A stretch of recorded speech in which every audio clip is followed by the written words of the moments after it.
Good morning, good afternoon, and good evening, and welcome to this webinar on how to prethink assumptions. My name is Rajat Sidana. I'm one of the co-founders of e-GMAT, and I'm going to be your main host today. Along with me, I have Sandeep. Sandeep is a GMAT strategy expert, and he's going to be our co-host today. The topic of this webinar is how to prethink assumptions. In this webinar, we will help many of you take your first or second steps towards a method which we call as prethinking, and we'll tell you how you can become a skilled prethinker. This is a fairly application-focused webinar, so to make sure that you're able to apply pre-thinking and you're able to really solve questions using pre-thinking, we did send a few video lessons your way. One of them was an introduction to assumption, and another one, which I think is really important, is pre-thinking logical gap. For those of you who've gone through at least these two lessons, you're going to find that this webinar takes you to that next level. Many of you will be about 50% there with regards to becoming a skilled pre-thinker by the end of this webinar. For those of you who haven't, I would very strongly recommend that you go through these video lessons. They are a part of your free trial. So if you just log into your e-GMAT account, you should be able to get there. Let me actually clear the pods. We also have some upcoming free webinars. We have one free webinar on algebra, that is tomorrow, so 24 hours from now. In this, we'll look at how to solve the easiest and the most challenging questions on inequalities and absolute values. So that is 24 hours from now. And then for those of you who are aiming for a score of 720 or higher, we will look at how can you create your personalized study plan and how can you figure out how to execute on that study plan in a trackable manner. That webinar is a week from now, which is next Saturday on the 20th of April. This is a free webinar. We have upwards of 100 students, and to make sure that we do justice to this group as a whole, we ask this one leading question, which is, what's your target GMAT score? If you haven't responded to this one, please do so. Based on the data that I have over here, what I really see is we have a good number of you, about 26% of you, who are aiming for a score of 760 or higher. The biggest group is those between 730 and 750, and then a healthy 26% of you in the 710, 720 bracket as well. And then we have about, I'd say about 9% who are in that 600 to 700 group. Let me ask one other question, which is, when do you plan to take the test? Now, for those of you who are aiming for 730 or higher score, I can tell you there's no better time to aim for that score than in the year 2019, because B school scholarships are the highest that they have been over the last decade, and your GMAT score is one thing that determines those scholarships. And then with regards to when do you plan to take the test, the biggest group, almost half of the classes, those who have between 46 and 75 days. Then we have, I'd say, 3 pretty decent sized segments. Those who have between 16 to 30, a month to 45, and those who haven't taken a date as of yet. And then we have a few folks who have their exams in the next 15 days or so. With that, let's go right into the presentation pane, which is the main pane that we will be in. The screen will have or will be in the process of changing for you. I'm going to wait another 15 seconds to allow for the screen to change for people participating from pretty much any part of the world, whether it's Asia or Australia or so on and so forth. All right. So there's essentially 3 parts of this webinar. In the first part, I'm going to give you a brief introduction to e-GMAT. That's going to be about 12 minutes. In the second part, we'll get into the core of this webinar. We'll look at how to pre-think assumptions. That's going to be about 2 hours. And then towards the end, if you still have any questions that have not been responded to, we do reserve some time for an open-ended Q&A. Now, if you have questions which are a bit more personal in nature, if you have questions which pertain to not to critical reasoning or not to assumptions on critical reasoning, but to other aspects of your GMAT preparation, we request that you do reserve those questions for this third part of the webinar. With that, let's go right into the first part of this webinar, which is how to pre-think assumption and our introduction to e-GMAT, actually.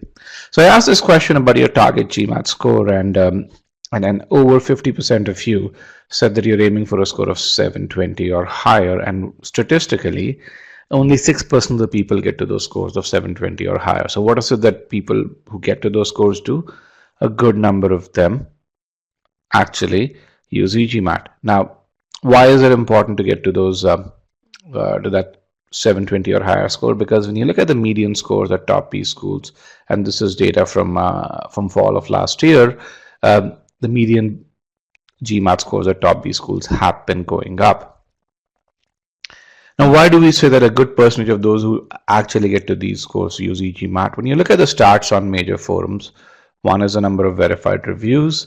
The second is the number of success stories that have been posted over the last 12 months. What you're going to find is that there have been more reviews posted for e-GMAT and more success stories posted that mention e-GMAT over the last 12 months than that do mention other major prep companies.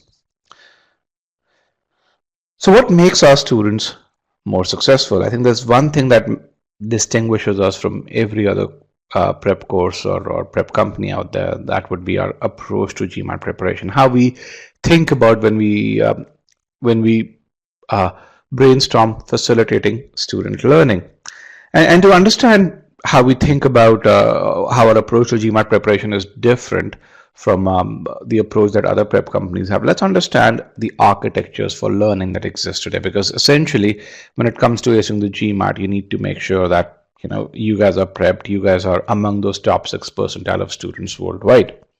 So when you think about learning architectures that exist today, there are two dominant architectures that exist today. One is what we call as the classical book-based architecture, and the other is what we call as a private tutoring-based architecture. Now, while there are many audio-visual courses out there and instructor-led courses out there, when you evaluate their learning architecture, what you're going to find is that they're predominantly based on this book-based architecture. Correspondingly, when you evaluate e-GMAT's offerings, what you're going to find is that our content, our technology platform, the way we structure our courses, they're based a lot more around this private tutoring-based architecture. And to see the distinction and why one approach is more successful than the other, let's kind of understand how do you get to that 720 or higher score. So let's take an example of someone who's starting at a score of 600 and then wants to get to that 720 score. So if you want to do that, the first thing that you need to do is to create an optimal path towards that goal. That path needs to be personalized to your strengths and needs to account for enough time so that you can improve on your weaknesses. Then you need to, once you've defined that path, you need to execute on that path. And to do that, you start learning the concepts that you don't know. Now, just knowing concepts isn't enough. You need to know how to apply those concepts on medium and difficult questions as well. And you need to get so good at applying those concepts that you attain a level of mastery that puts you in that top 6 percentile of students. Now, let's see how a book-based approach in principle executes on this path. A book-based approach is all about autonomy. So when you start studying using a book, a book doesn't look at your strengths and weaknesses. It gives you a set of generic study plans. And most people who follow a book-based approach follow one of two study plans, whether it's a quant-driven or a verbal-driven study plan. But beyond that, there's really no personalization. Then you start learning concepts from books, and there are a number of books that are fairly good sources of concepts. The problem with that is, though, that books don't provide feedback as to how well you've learned a concept. So that burden of validation, that whether you've learned the concept well enough or not, is completely on you. One area where books don't do as great a job is when teaching application of concepts. Books, by their very inherent architecture, are very poor at enforcing what do you do in step 1, what do you do in step 2, what do you do in step 3 while you're solving a problem. And so a lot of people who study using books, they try and master application by solving hundreds and hundreds of questions. And while the best and the brightest are able to do that, there are many who are unable to master application.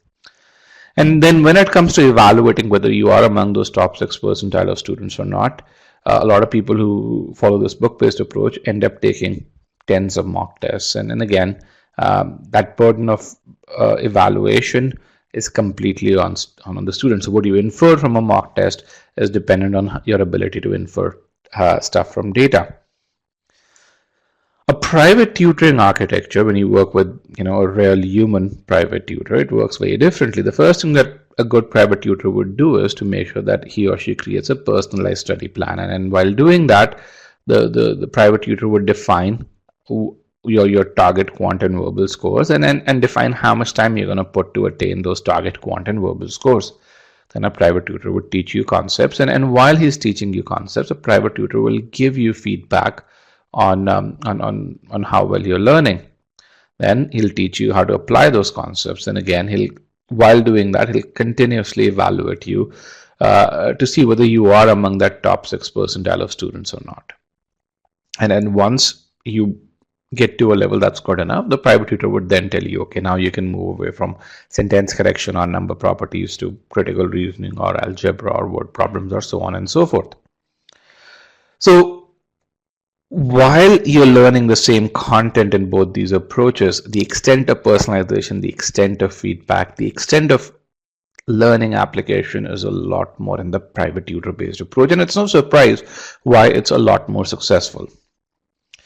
Now let's see, why do we say that most of the other prep companies are designed around this book-based approach, whereas e-GMAT's designed around this private tutoring-based architecture. And we'll start with the first step, creating a path towards your goal. So again, we'll take the same example, someone going from a 600 to a 720 score, and the first step is to create a study plan. Now, when you work with a private tutor, creating a study plan is typically an 1.5 hour to 2 hour exercise. We at e-GMAT have created a utility that allows anyone to create a personalized study plan in 7 minutes. That's it. 7 minutes is all it takes, and it's an artificial intelligence driven utility. It has multiple neural networks that run this utility. Now, how does this work? It first takes your current score into account, and let's say your current score is Q44 and V28. It'll take that into account, and because it's an intelligent utility, it can really tell that when you get to a Q44, what it really means is that you know a lot more concepts in quant than you know in verbal, even though both of them are 50 percentiles. It understands what's inside that Q44 or what's inside that V28. Then it'll give you a recommendation as to how can you get to that 720, and based on that, it first increases your quant score to an attainable level and then correspondingly improves on the verbal side of things. Now, if you don't like this recommendation, you can manually change that, but I think this is a great recommendation for someone who's starting at a Q44 and a V28. So now you have your target quant and target verbal scores. You still need to figure out how would you get to that target quant or target verbal score, because you don't study quant, you study number properties, you study word problems, and you don't study verbal, you study sentence correction, or you study critical reasoning. So within the utility, there are many ways to get to a Q50 and many ways to get to a V38, and it tells you many of those ways, and based on your current scores in arithmetic and algebra, it can tell you the best way for you to get to a Q50 and the best way for you to get to a V38. Now, for this particular student, the reason why the system recommended a verbal score, a sentence correction percentile of 89 and an RC percentile of 68 is because his starting percentiles in SC and RC would have been corresponding, where it would have been closer to a 60 percentile in SC and closer to a 40 percentile in RC. So when this happens, your GMAT preparation is no longer a black box in which you're studying. It becomes a set of neatly defined milestones in which you go from the starting levels on the left to the target levels to the right, and this becomes a very trackable system. Now, it doesn't just stop here. It actually gives you a sequence in which you should be starting, and it also tells you how much time you should spend. Again, you can see the starting levels on the left and the target levels or target milestones, as we call it, on the right, and you'll see how much time you need to spend to go from a 59 percentile in arithmetic to an 83rd percentile in arithmetic, and so on and so forth. Now, it takes into account how many hours per week or per day you study. So what does this mean? This is your personalized GMAT preparation. You want to go from a starting level in algebra to a certain target level, and when you're doing that, this is something that is trackable, and you can really see whether you're executing properly on it or not. And not only that, it also gives you a day-by-day study plan where it takes into account how much time you're going to study on a weekday versus a weekend. When would you start studying here? This was created on the 1st of March, so you can see the date over here is 2nd of March, and what are you studying on each day and for how many hours. Now, why did we go about building this? We built this utility, and took us about 1,000 hours to build this utility so that each one of you can create your study plan is 7 or few minutes.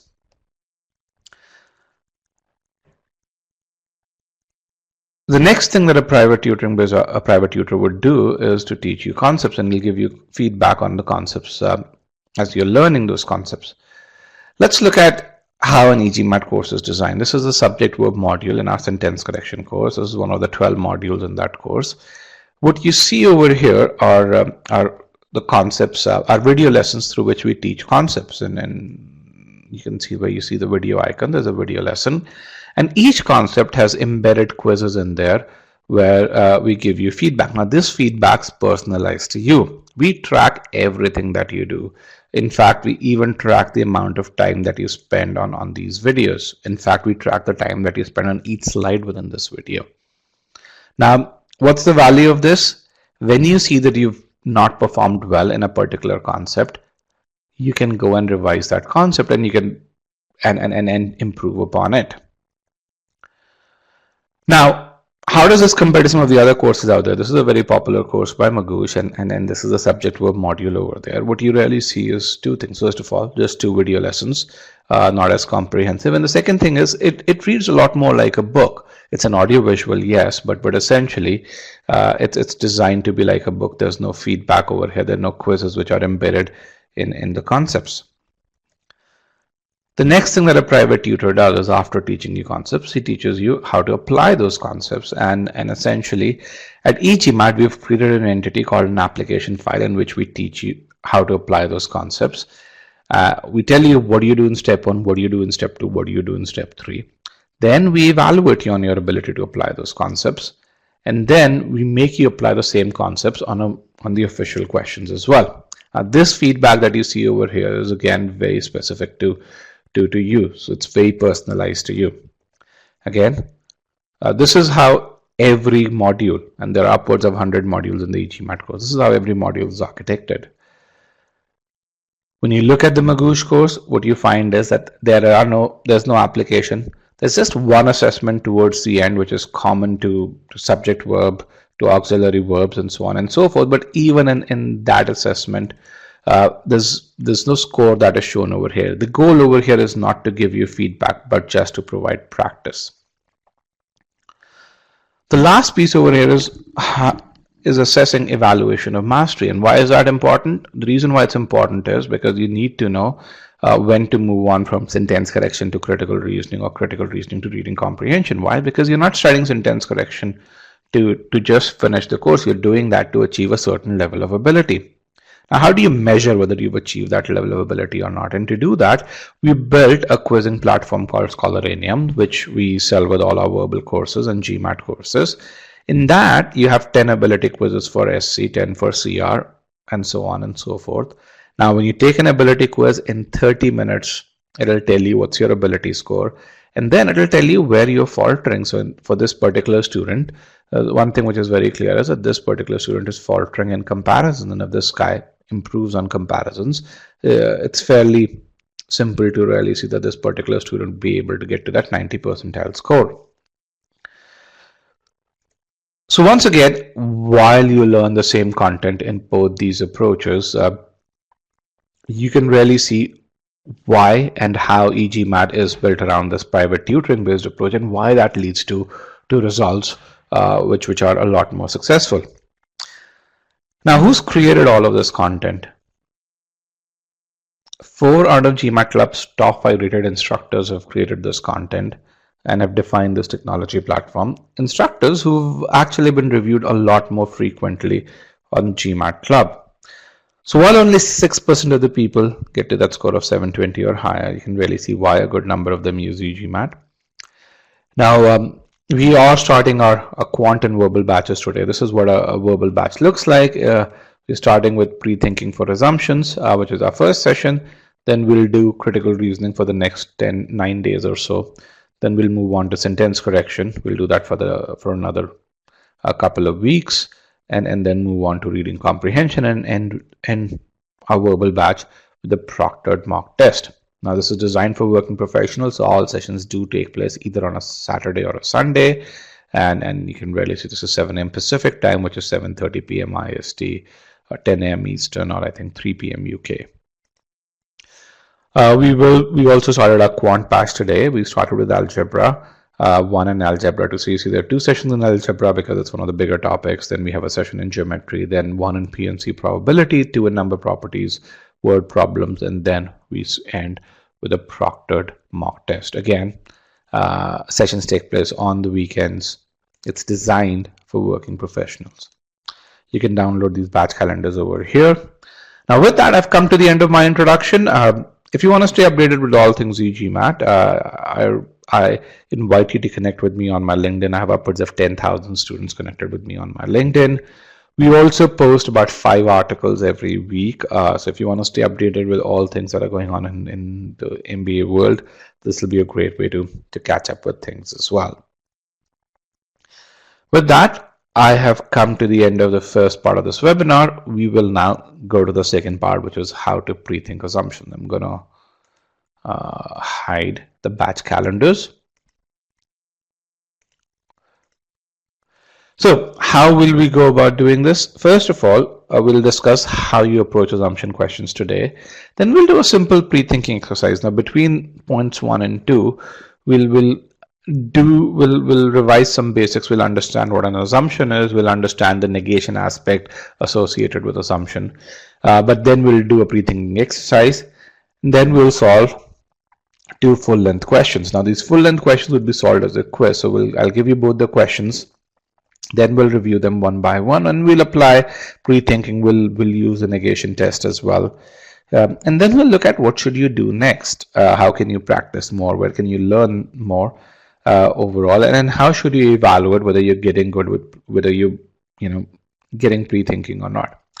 So at a fairly high level, we'll document how you prepare today. Then we'll look at what is important to master assumptions, and then we'll look at how can you go from someone who's starting to do pre-thinking to becoming a skilled pre-thinker overall. Now before we do that, I want to make sure that each one of you has a pen and paper ready, and has a bottle of water ready with you. So I'm going to give you about 30 to 40 seconds to make sure that is the case, because as we solve questions, you will need to make notes. You'll need to write things down so that your brain can process information. So let's take about 30 to 40 seconds to make sure that you guys are ready.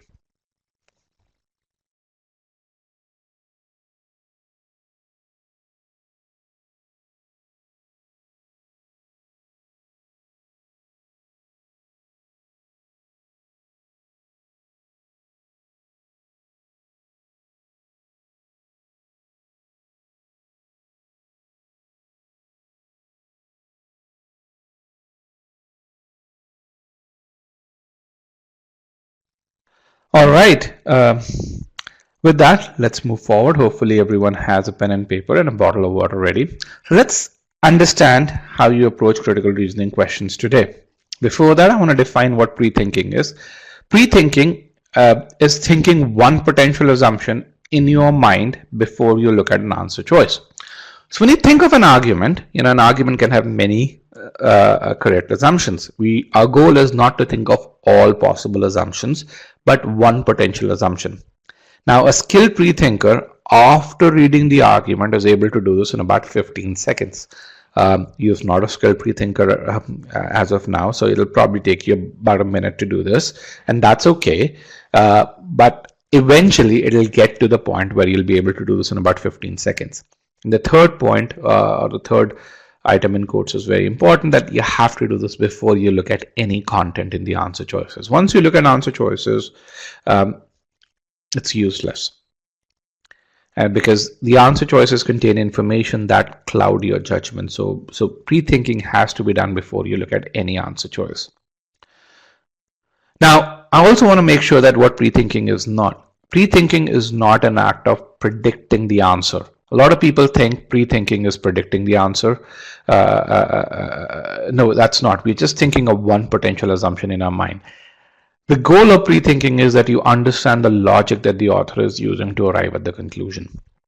And we were the first company to actually make this distinction. If you go and read in the blogosphere, you're going to find pre-thinking is a fairly old term, but it is often confused with pre-phrasing the answer. That's not what we are trying to do. We are simply trying to come up with one assumption, because if we're able to do that, it proves that we understand the logic of the argument.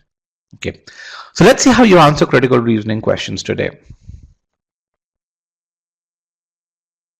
So if you think about critical reasoning questions, there are two methodologies that people follow today, and I'm going to have the two methodologies over here.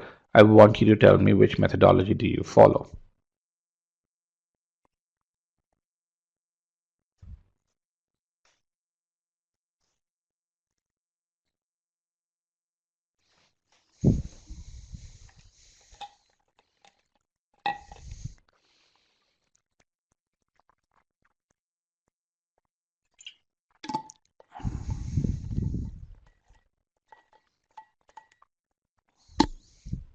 All right, let's get a few more responses. I have 151 students here. I only have 92 responses. Let's get at least 100 responses, guys, because you're going to pace up this webinar based on the pace of your responses. All right, let me broadcast results. About 55% of you follow methodology 1, 45% of you follow methodology 2. That's wonderful. Okay, let's see how we can get a few more people who follow methodology 1 to methodology 2, which is the pre-thinking approach. Now, if you follow the pre-thinking methodology, then the next piece is, where do you spend a good chunk of your time? So if you are someone who follows the pre-thinking approach, where do you spend your time? Hold on. Yes. It's only for people who follow the pre-thinking approach. And I know the word says majority. It probably the correct way to really say is 40% of your time is spent on doing this. All right, that's good. We had about 70 odd people over there, and about 70% of you spend your time on reading and understanding the argument, and that's great. That's where you should be spending the biggest chunk of your time. If you're spending the biggest chunk of your time in selecting the correct answer, then it could be one of two things. One is either you're solving uber difficult questions, which I doubt many of you are, or you're not reading and comprehending the argument properly, which I think is the most likely thing. So with that, let's understand what an assumption is. And to do that, we're going to do a very simple exercise, an exercise that is very close to an argument that is very close to your hearts. I shouldn't say the exercise is very close to your hearts, but this argument that I'm going to really talk about is something that's very close to your heart, and it's something that you'd be familiar with. So what you have to do is I'm going to present this argument to you, and it'll get us warmed up with pre-thinking, and you've got to really tell me what the assumption is. I'm going to give you about a minute to put in the author's assumption over here.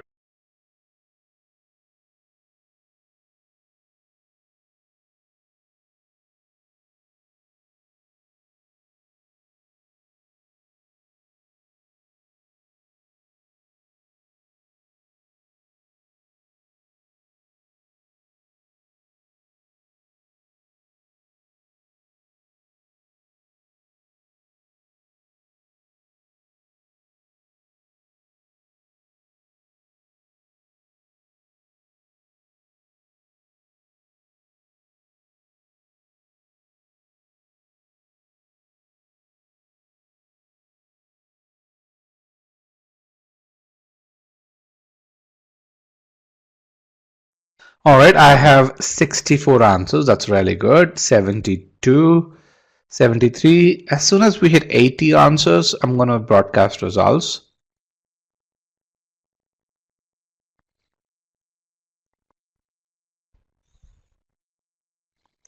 All right, 86 responses.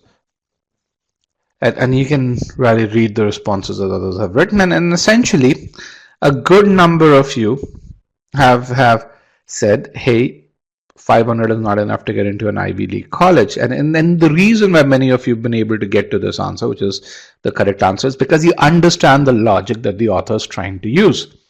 And why do you understand the logic? Because this is something that you think about day in, day out. How much do I need to score to get to a really great college?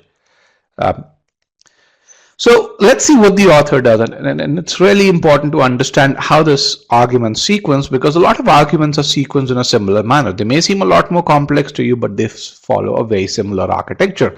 The author gives you a data point. Data point is that Joe scored a certain score, and that's 500.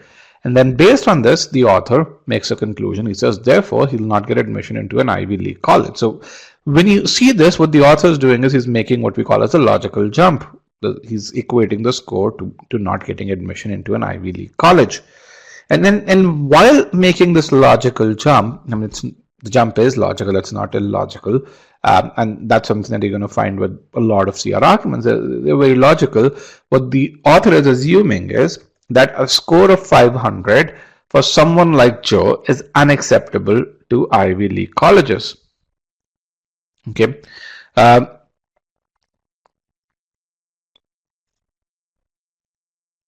that's something which is what the author is assuming. Now, some of you may ask, why do we care about someone like Joe? Can you guys tell me? I'm going to clear these responses. Why do we care about someone like Joe in the assumption?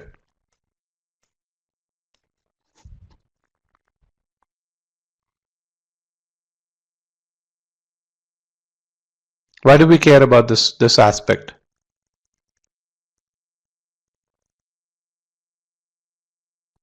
Joe is the main subject here. Okay, what else?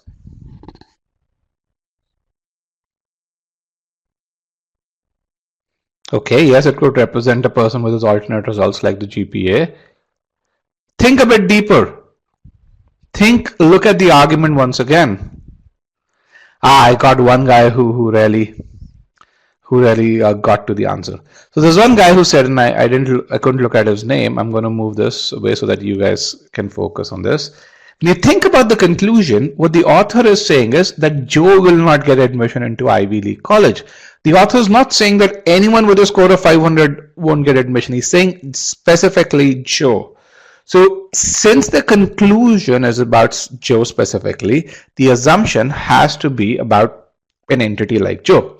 Or in other words, the author is not saying that the Prince of Saudi Arabia will not get admission into an Ivy League college with a score of 500. In fact, if you must know, there are people with 490 who do get into Harvard, but they are usually the prince and the princesses, or the equivalent of those.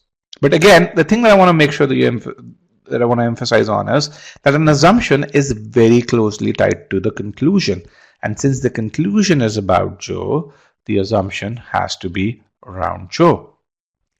That's really important. But you guys understand, once you get the logic of the argument, many of you were able to get to the assumption. So what is an assumption? What is the definition of an assumption? Can you put in a statement over here? How do you define assumption?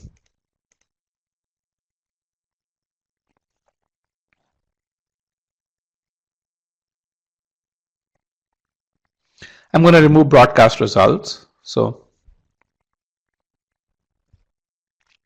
let's get to 30 responses. I have 15 responses.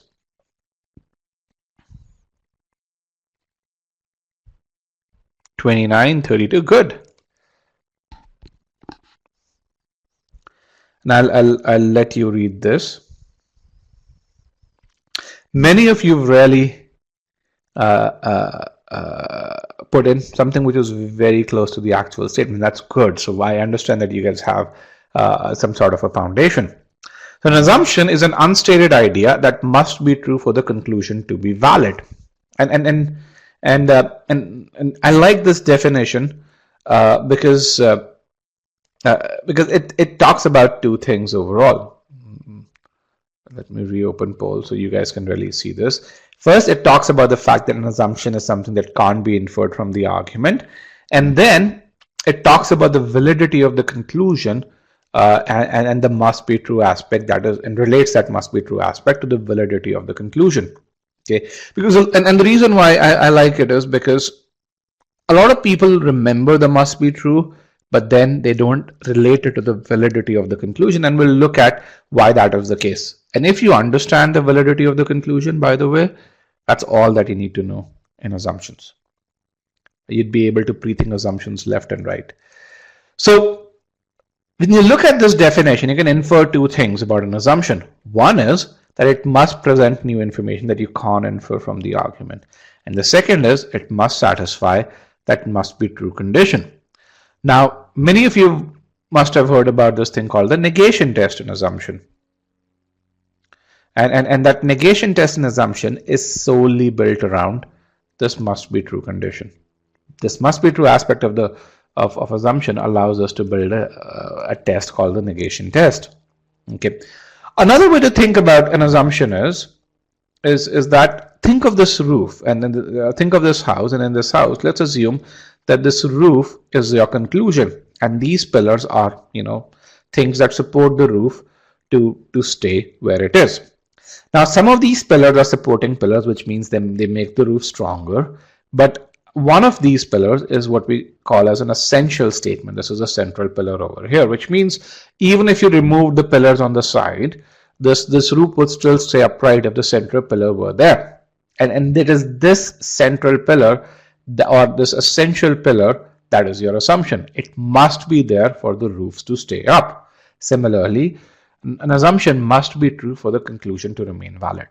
You can remove these supporting pillars over here and the roof would still stay up. And the reason why I'm talking about these supporting statements is because as questions get more difficult, you're going to see certain answer choices which may seem like correct assumptions, but they will not satisfy that must be true condition. They are merely supporting statements. And just remember this analogy as we go and solve questions, because we're going to get back to it. So what does this must be true thing mean? That's so central to assumption. In complex and simple words, because this is both complex and simple. Complex if you don't understand it, simple if you do understand it. It means that if the information provided by assumption is not true, then the conclusion can be falsified or can no longer hold true. I'm going to let you read this for another 10 seconds or so, and let me repeat. If the information provided or if the content of assumption is not true, then the conclusion can be falsified or can no longer hold true. Or in other words, by definition, the assumption must be true for the conclusion to remain valid. Now let's understand what does we mean by the conclusion to remain valid mean. So we're just going to focus on this aspect, and then we're going to focus on the must be true aspect. And we're going to do this with the same example. So let's understand what falsification of conclusion means, and we'll look at the same argument that we did. So the author claims that Joe will not get admission into an Ivy League college. So what does destroying the conclusion mean, or how can we destroy the conclusion? The conclusion can be destroyed if Joe gets admission into an Ivy League college with a score of 500. Is that clear to everyone? If Joe gets admission with a score of 500, then the conclusion is destroyed. It's as simple as there, because that's what the author is claiming. He won't get admission. Okay, perfect. Everyone gets that. So how do you evaluate whether an answer choice is correct or not, whether it's a must be true answer choice or not? Let's kind of look at that. We said this is our correct answer choice, that a score of 500 on the GMAT for someone like Joe is unacceptable to Ivy League colleges. And let's see, is it a must be true choice? We know it's a correct answer choice. So the question that we have to ask is, if this statement, which is, let me just highlight this, if this statement is not true, then will the conclusion be destroyed? To see whether what happens when this statement is not true, we actually negate this statement, and the negated version of the statement is that a score of 500 for someone like Joe is acceptable to Ivy League colleges. Okay.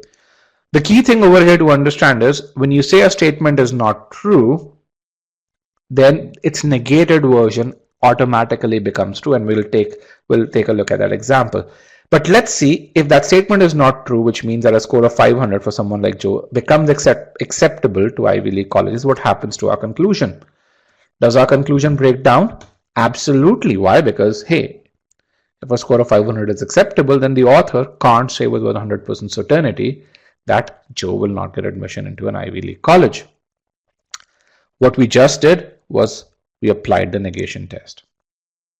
Now, some of you may be thinking, why is it that when we say a particular statement is not true, its negated version automatically becomes true? Let's see a few examples. When you say Harvard has the best MBA program and we say that's something which is not true, what it really means is that either Harvard does not have the best MBA program or an MBA program which is as good as or better than Harvard exists. Similarly, when you really say John runs faster than David, and if you say if that statement isn't true, then what it really means is that, hey, is that David is either as fast as John or David is faster than John. Can you really see how when you say a statement is not true, its negated version automatically becomes true? And that's the most important thing that you need to understand with regards to it. Once you understand the conclusion, once you understand this aspect, assumptions become easy. Perfect. Now let's evaluate an incorrect answer choice on this principle. And I'm going a bit slow, but once you understand this, it's just reapplicate. We're just going to apply the same principles again on more complex problems. But the thing to remember is that if an answer choice is the correct assumption or satisfies the must be true test, then the conclusion will break down in the presence of the negated version. All you're really saying is, hey, if this answer choice is not true, you're evaluating what happens to my conclusion. If the conclusion breaks down, that's your correct answer choice. Why do we say that? Because by definition, an assumption must be true for the conclusion to remain valid. Now, how many of you, while solving assumption questions, are confused between two answer choices? Many of you. And you often find two answer choices fairly tempting. And that's where this becomes really useful as well. If the answer choice that you're evaluating is not the correct answer choice, or which means it's not the correct assumption, then your conclusion will not break down in the presence of negated instance of that answer choice. So let's say you're evaluating an answer choice and you're saying, hey, this seems really, really good to me. How do I figure out whether this is the correct answer or there's this other answer choice that seems really good to me too? You negate that answer choice and say what happens to the conclusion in the presence of the negated instance. If the conclusion breaks down, that's your correct answer. If it doesn't break down, reject it. Move on to the next one. That's all there is to it. And let's take the same example to do this. Same argument itself. And let's say we are evaluating this answer choice. A score of 500 on the GMAT is not a good score. Okay. So let's see whether this is a must be true answer choice or not. So this is the option. A score of 500 on the GMAT. It should be the GMAT is not a good score. So say, is it must be true? Will the conclusion become invalid if the statement to the left is negated or no longer holds true? So the negation of this is a score of 500 on the GMAT becomes a good score. So if the score of 500 is deemed to be a good score, will Joe get admission into Ivy League college? Let's see. Not really. Why? Because when you think about why the author is saying he will not get admission into Ivy League college, it's not based on the distinction as to whether score of 500 is a good or not good score. He's just simply saying that Joe scored 500 on the GMAT, therefore he will not get admission. If you replace 500 with 700, kept the entire argument the same, the logic will still work, even though a score of 700, as you guys know, is a pretty good score. Okay. So that's how you evaluate incorrect answer choices. So essentially, for the correct answer choice, what you're going to find is that the conclusion does not hold true when you negate this answer choice. For the incorrect answer choice, the conclusion will continue to hold true in the presence of negated version of this answer choice. And let's take an example, or rather, let's now apply this to actual arguments. So here's what we're going to do. I'm going to give you an argument, simple, it will just be an argument, no answer choices. And what you would do is you would pre-think what the author is assuming over here. I'm going to give you 2 to 3 minutes to put in your pre-thinking. So you'll have ample time doing that. And then we're going to go about pre-thinking the way I do pre-thinking. And to do that, we're going to again revise theory for about 4 minutes or so. And then we'll look at a couple of your submissions to really see which ones are correct, which ones are wrong, and so on and so forth. Now, what do you need to be able to do this really, really well?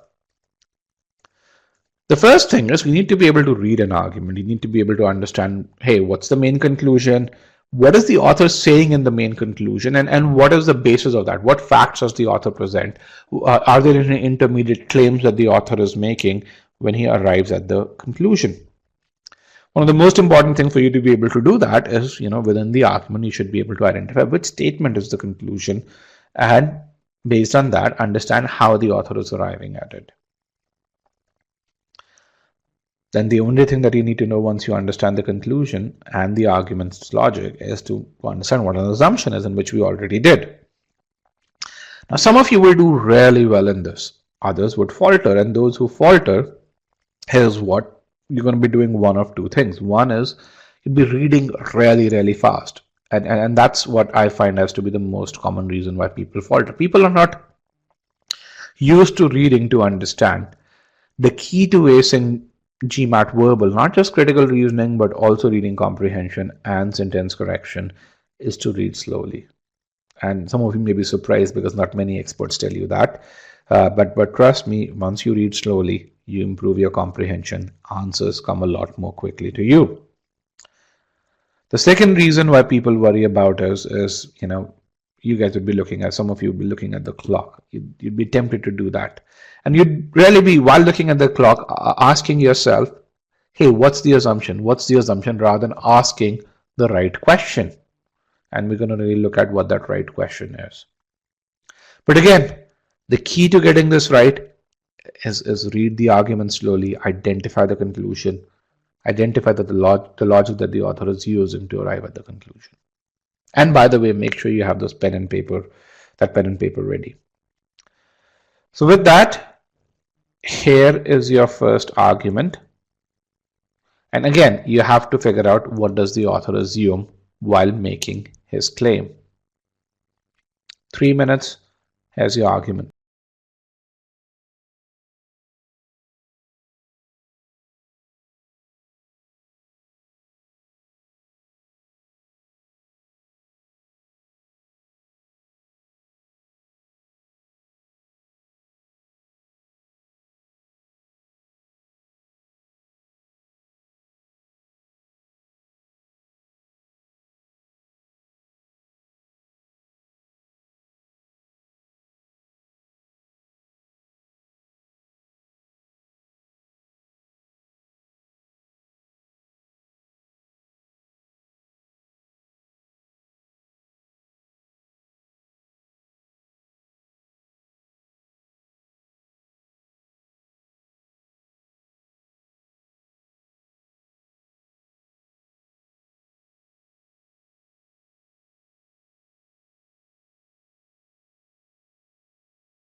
right, it's, let me see how much time we've had.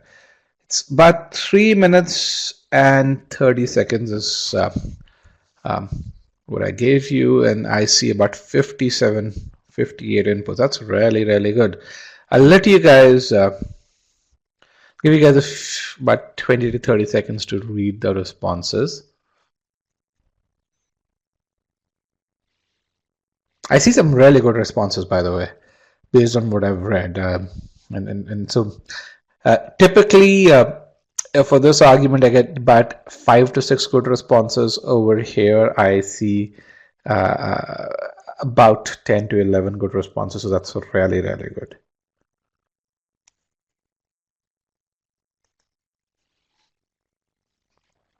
Okay, another 10 seconds before we move forward.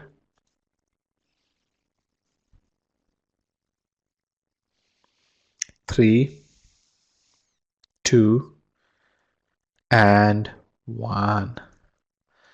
So good responses. I really applaud you guys for trying, and that's really good. I mean, that's one thing, that's all I ask from you. Stay focused and try and participate in polls in this webinar. So here's how we go about pre-thinking. The first thing that we need to do is we need to make sure we understand what the conclusion is, and to do that, we need to isolate where the conclusion is in the argument.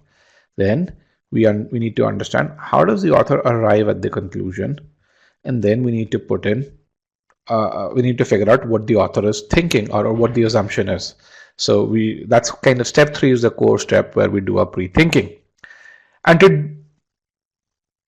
do pre-thinking, we ask this pre-thinking question, and as we ask this question, the answer to that question gives us our assumptions. And this question is at the bottom left-hand corner, which is under what circumstances, given the facts in the argument, will the conclusion break down. Let's see why that is the case.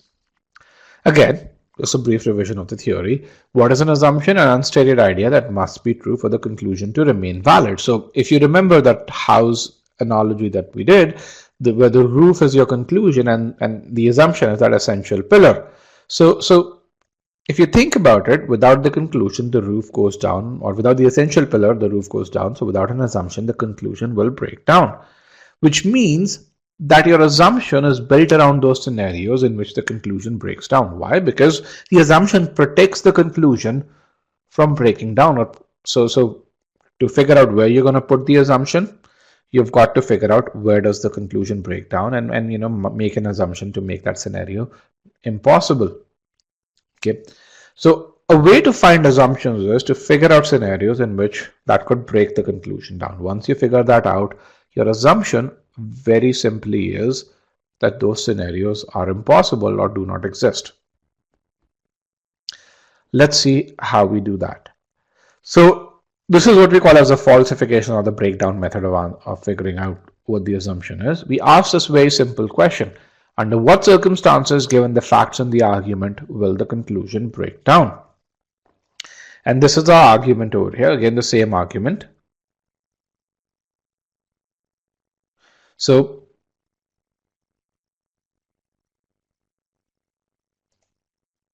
now, first thing we need to do is we need to identify the conclusion. I'm going to give you a poll question. That poll question has 4 statements because I reuse this poll question for another argument. So please ignore statement 4. Tell me which of the first 3 statements is your main conclusion.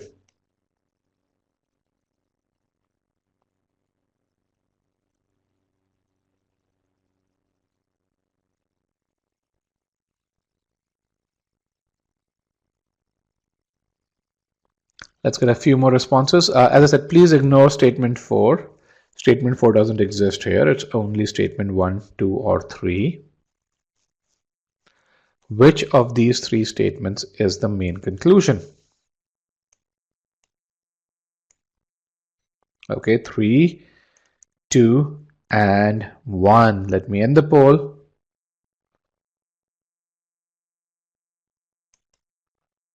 And broadcast the results. So 51% of you think statement 2 is the main conclusion, and you guys are absolutely correct. Statement 2 is indeed the main conclusion. But 22% of you think statement 3 is the main conclusion, and 26% of you, more or less, think that statement 1 is the main conclusion. Now, for those of you who think statement 1 is the main conclusion, the reason why a lot of people think statement 1 is the main conclusion is because they see that, hey, a recently published paper concludes. And when you see the word concludes, you say this must be the main conclusion because it has this word concludes. But remember, a conclusion in an argument is always by the author. And in this case, this conclusion is essentially by a paper. So when you read your first statement, the author is simply telling you a data point or a fact that, hey, there is this paper in which there is a conclusion that is written. It's not what the author is concluding. Okay. What the author is concluding is statement number 2, which is what is causing this difference in performance between professors and other full-time lecturers. And what is statement 3? Statement 3 is a statement that's written to make statement 2 more believable. So statement 3 is a supporting statement written to make author's conclusion more believable. Okay, so if you're confused as to which statement would be the main conclusion, all you need to do is ask yourself, what does the author want you to believe? What does the author want you to take away from this particular argument? Or what does the author want you to assert? And when you evaluate that, what you're going to find is that statement 2 is what the author wants you to believe. Now, there's a conclusion indicator over here as well, which is the word clearly, or a conclusion marker as we call it. Okay. Statement 3, as I say, is a supporting statement, and statement 1 is context or a data point or an observation that the author really provides. Now, this statement, the author uses this statement to arrive at his conclusion, so this is also by definition a supporting statement. Now, for those of you e-GMAT students, if you've gone through the premise and conclusion concepts, you would have gone through the ABC test. Any confusion you have, you can really fix that using the ABC test that we have as well. Now that we know what the conclusion is, let's ask the pre-thinking question. The pre-thinking question in generic terms is, under what circumstances given the facts in the argument will the conclusion break down? Now let's understand what the conclusion breakdown means. The conclusion breakdown means that under what circumstances would the reward system not be responsible for the difference in performance? Is the breakdown please clear? When you look at the conclusion, the fact that this not be responsible, is that clear that if we figure out those scenarios, we'll break the conclusion down? Under what circumstances would the reward system not be responsible for the difference in performance between professors and full-time lecturers, given that full-time lecturers enhance student learning more than professors do, and given that the reward system for professors places greater emphasis on research than on teaching? If you're able to formulate this question, then the answer to that question becomes fairly simple. The key to pre-thinking is being able to formulate this question. Okay. Again, we're going to look at this. The pre-thinking question is, under what circumstances would the reward system not cause the difference in performance? Remember, we are not questioning whether there's a difference in performance or not. What we are questioning is what is responsible for that difference in performance. Okay, and what we are given, and these are data points that are given us, that the reward system for professors places greater emphasis on research than on teaching. Now, yes, no question. Do we know anything about the reward system for lecturers? Yes or no? Do we know anything about the reward system for full-time lecturers? From the argument, and I can give you the argument once again. My bad. Here's the argument. And here is the argument over here. The three statements are separated by a line. Are we told anything about the reward system for full-time lecturers? And let me actually end the poll and broadcast the results. But 80% of you say no, 20% of you say yes. And those who say yes, they use this word greater as a comparison of tenured faculty versus non-tenured faculty, whereas the correct answer is that it only talks about the reward system for tenured faculty. So this last statement over here, the criterion for rewarding tenured faculty typically places a greater emphasis on research than on teaching. I'm going to write this. This statement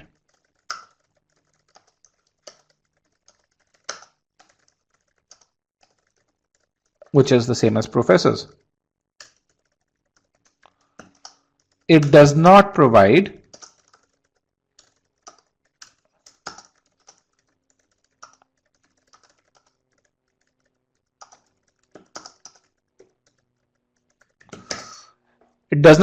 any insights about the reward system for lecturers. Read that statement again, and that's really, really important for you to understand. We have no idea what the reward system for lecturers is. Is that clear?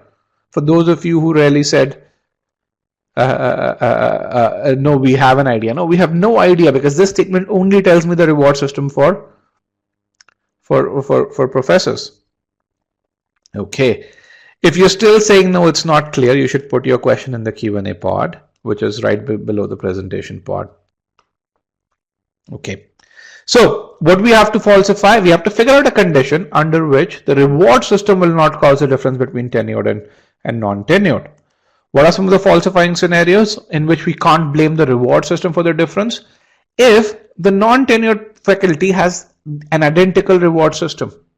Okay, if that is the case, then you can't blame the reward system.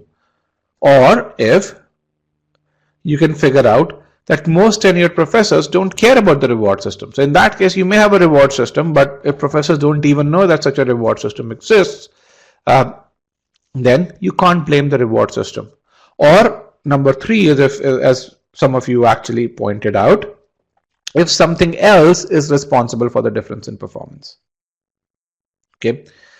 But as you form these falsification scenarios, your assumptions are fairly simple. One is non-tenured professors do not have an identical reward system. And the second is most tenured professors should care about the reward system.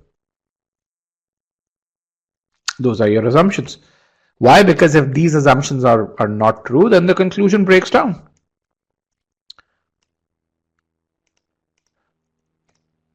So can you see, as you ask this falsification question, you're able to come up with many scenarios in which the conclusion breaks down, and then correspondingly many assumptions. The key to doing that is to formulate the falsification, ask the falsification question. Can you guys see that? You ask the right question and the answers start to come up. And that is really, really important. So when you falter in pre-thinking, you're faltering either in understanding the conclusion or asking this particular question. I'm going to quickly move through this because I'm going to give you this PDF. Now, for those of you who want to learn what a negation test is, we have this article, which when I give you the PDF, you'll be able to click on that. Now, pre-thinking is a skill. It's not something that, it's not an on and off switch, which means, you know, those of you who are attending this webinar will not become a skilled pre-thinker right away. But I will promise you, if you spend 6 hours on this, post this webinar, you will become a skilled pre-thinker. And here is that journey that you will have during those 6 hours. What you see over here is a chart where your accuracy is on the y-axis. So, you know, the higher you go on the y-axis, the higher your accuracy becomes. Your time to answer questions is on the x-axis. The more you go towards the right, the longer you take to answer a question. So let's say you're starting at point number 1 and essentially where your accuracy on a certain difficulty level of questions is low and your time to answer questions is medium. And again, I'm not going to put figures to this because for different people, this could mean different things. And I have 150 students here. But the first thing that's going to happen when you start applying pre-thinking is that essentially your accuracy will move higher because you're spending more time understanding the argument. but your time to answer questions will go up simultaneously. And ask yourself, hey, why the hell is this happening? I already worry about timing on the verbal section. Why am I trying to follow this pre-thinking method when it increases my time to answer questions? At that point, I would recommend that you have faith in the method. Continue to apply this method. And as you do that, what you're going to find is that two things happen. Your accuracy continues to improve and your time to answer question reduces. It actually will go lower than what it used to be before you started pre-thinking. And that's when you'd say, now I understand why I need to pre-think. My average time to answer questions in critical reasoning has decreased while my percentile has gone up. And as you continue to do that, what you're going to find is that your time to answer question continues to go down while your accuracy continues to improve. And another thing that you'd notice is your comfort level, your confidence with critical reasoning questions is going to go up tremendously, and which is something that you're going to start noticing right at point 2 as well.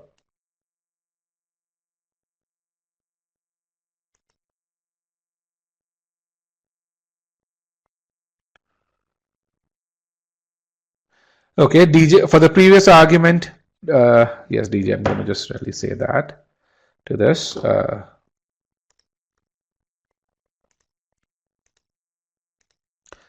So with regards to levels, we call this a level 1, level 2, or a level 3 pre-thinker. And we do have a few of you over here, and even though it's the first day of our verbal and GMAT live prep batch, I want to understand which level are you in for the students who are e-GMAT students over here. Which level are you guys in? Are you in level 1, level 2, or level 3?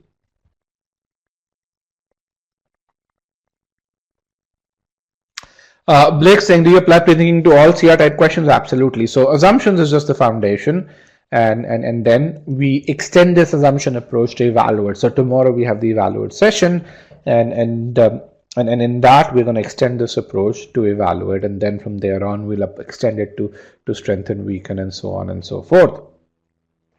So with that, let me end the poll. And again, only e-GMAT students were required to respond to this. I see a few others have as well, but it's really good to see that many of you are in that level 2 and many of you are in that, and some of you are in that level 3 as well. That's really, really great.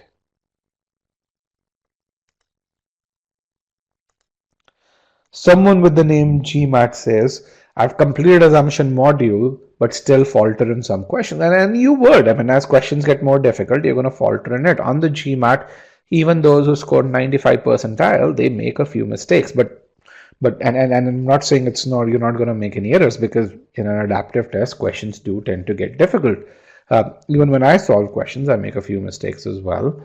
But essentially, as long as you've improved, and our goal is to get to that 90 percentile overall, that's what matters. How do you achieve 100% accuracy? Look at the mistakes. Look at why you're making a mistake, because on the GMAT, every question has only one correct answer. And it's when you make a mistake, and if you're approaching a question in a methodical manner, is when you learn the most. I mean, the few questions I make mistakes and I really love them, because that's my opportunity to learn.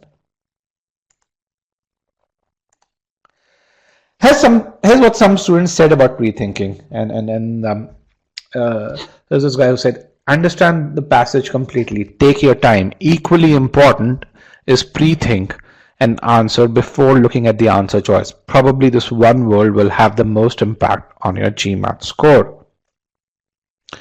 This guy his name is Alok Kumar. You can really go and read his debrief and see how he got there. There's another guy who said, this pre-thinking primes the mind, and we are constantly on our toes while reading an RC passage or a CR question. So, I mean, pre-thinking is really useful in reading comprehension as well. Apart from comprehending the passage, we keep speculating that in which direction the passage will orient, or what logical jump has the author taken. So you can really see the reading comprehension and the critical reasoning aspects in this statement over here. And this is a guy who improved from 520 to 740. I mean, such improvements are possible. What proportion of questions are critical assumption questions? So, uh, it, so if you precisely ask assumption questions out of the 10 or 11 questions that you get, you get about 2 assumption questions. But if you look at how many of those questions are argument-based questions, you'd find that 8 out of those 11 are argument-based questions overall. Is this session recorded? Absolutely, yes. And we'll send the recording over. In verbal, how many mistakes can you make and still get a 730? You can probably make 6-7 mistakes fairly easily. All right, guys. With that, let's move on to the second question. The second question is an official question. It's a full-length question. It's a question in which, if you, I like this question, even though it's a fairly simple argument, because you have to apply the precise definition of an assumption to come to the correct answer, because the answer choices are fairly confusing. Now, if you do pre-thinking, which is if you understand what the correct answer should do even before you look at the answer choices, you will be able to get to the correct answer a lot more easily. If you do not do pre-thinking, if you start looking at the answer choices, what you're going to find is that you'll get confused. So with that, here is your question. Here are the answer choices. I'm going to give you 3 minutes, 3+ minutes. So don't worry about timing. Approach this in a very methodical manner.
All right, last 10 seconds, guys. Get those answers in. 3, 2, and 1. Let me end the poll. Let me broadcast the results. And this is, I mean, really good. I'm really impressed with the participation. I have 116 responses. What you really see is this choice E is the most popular choice. And I'm really, really glad for that. Let's understand what's going on in this question. Okay. So what's the conclusion? The conclusion is in that claim of the second statement, where basically what the highway commissioner is claiming is that the annual revenue generated by the toll highway will increase by at least 50% this year. So essentially, the question that is there then that we have to ask ourselves is, if the annual revenue is going to go up by 50%, and that's what the conclusion is talking about, then how do we estimate annual revenue? And for those of you who did this, let me put in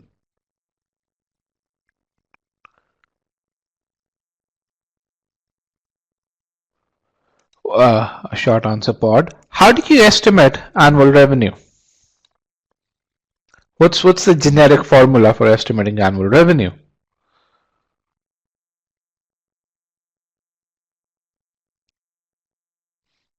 Okay. Total distance times 10 cents. It's not 10, it's 15, but I get that. You get it, yes. Total distance traveled multiplied by 8. That's the best way to look at it. Thank you very much. I'm going to end this poll. So distance times fare, as you really say. So annual revenue is the toll per mile multiplied by the total number of miles traveled. Now, that's all that you need to do. Very, very simple argument overall. Okay. So what's your pre-thinking question? Under what circumstances, given the facts and the argument, will the conclusion break down? What is the conclusion? That the annual revenue will go up by 50%. Okay, so the question that we have to ask is, under what circumstances will the annual revenue not go up by 50% or not increase by 50%, provided that we know that the toll per mile has increased by 50%. So when you ask this question, what's the only scenario that remains? What's the only scenario that remains? Under what scenario would the annual revenue not increase by 50% when we know that this statement is up by 50%? As some of you have really said, if we have fewer miles driven, so we don't say less, we say fewer, because miles is a countable term. But if we have fewer miles driven, then of course it will not go up by 50%. So that's the only thing that we need to guard for. Okay, so that's the falsifying scenario is, if the total number of miles decreases, then the conclusion breaks down.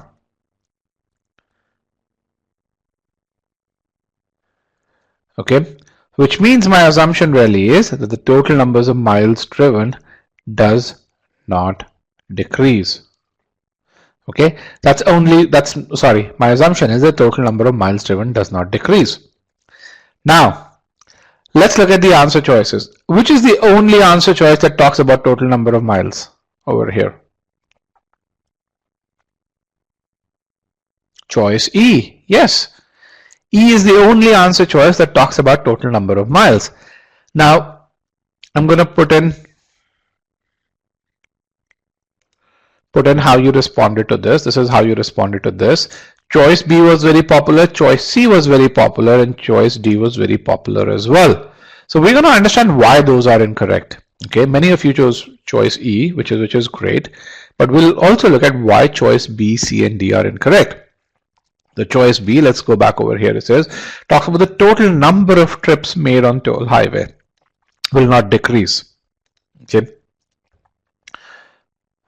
So if we really say that the total number of miles If the total number of trips decrease, so if we say if this statement is not true, remember the way we evaluated a particular statement was we said what would happen if this is not true? What would happen to the conclusion if this statement is not true? Okay. So would it mean that total number of miles traveled will decrease? Now remember, our average revenue, our formula was toll per mile into total number of toll miles.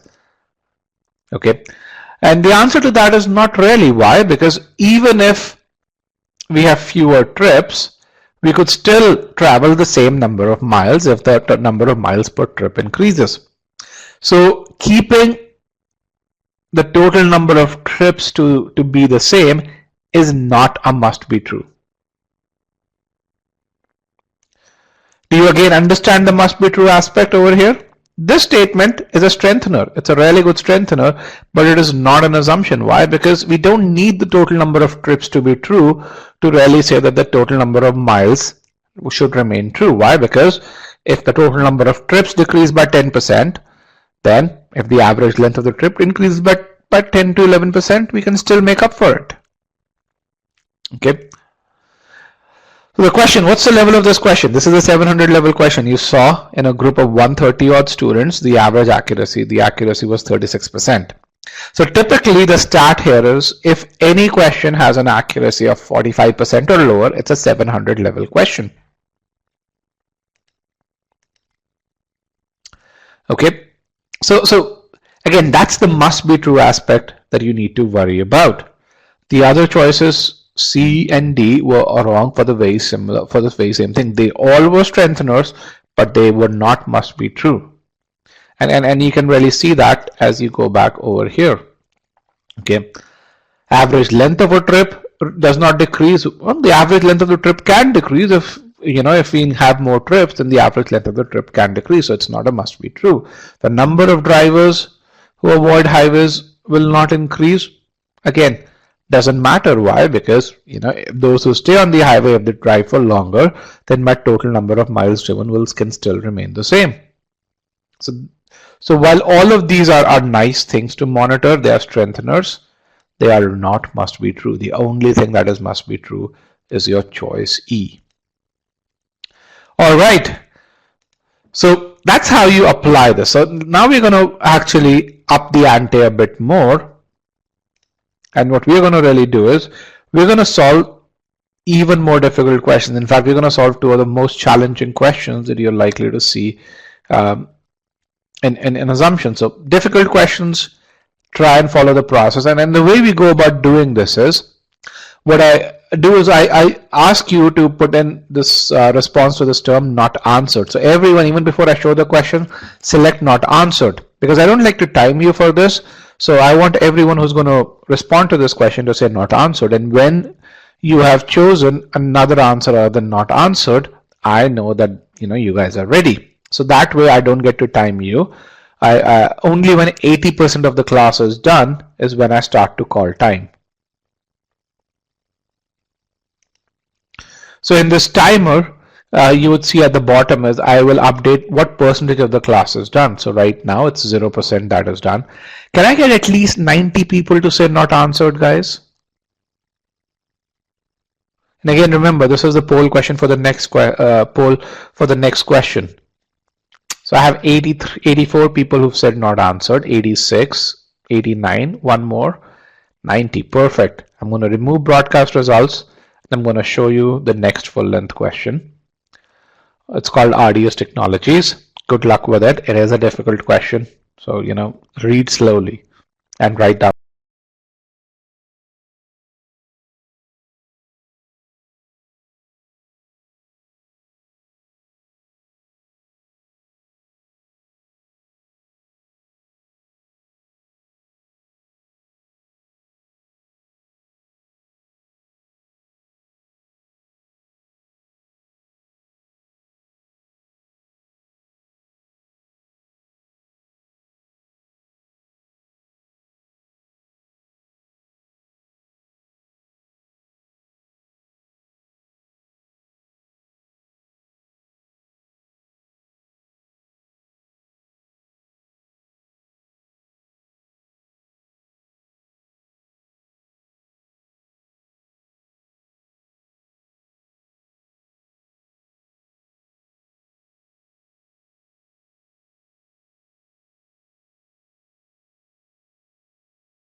Alright guys, 80% of the class is done. Please put in your responses.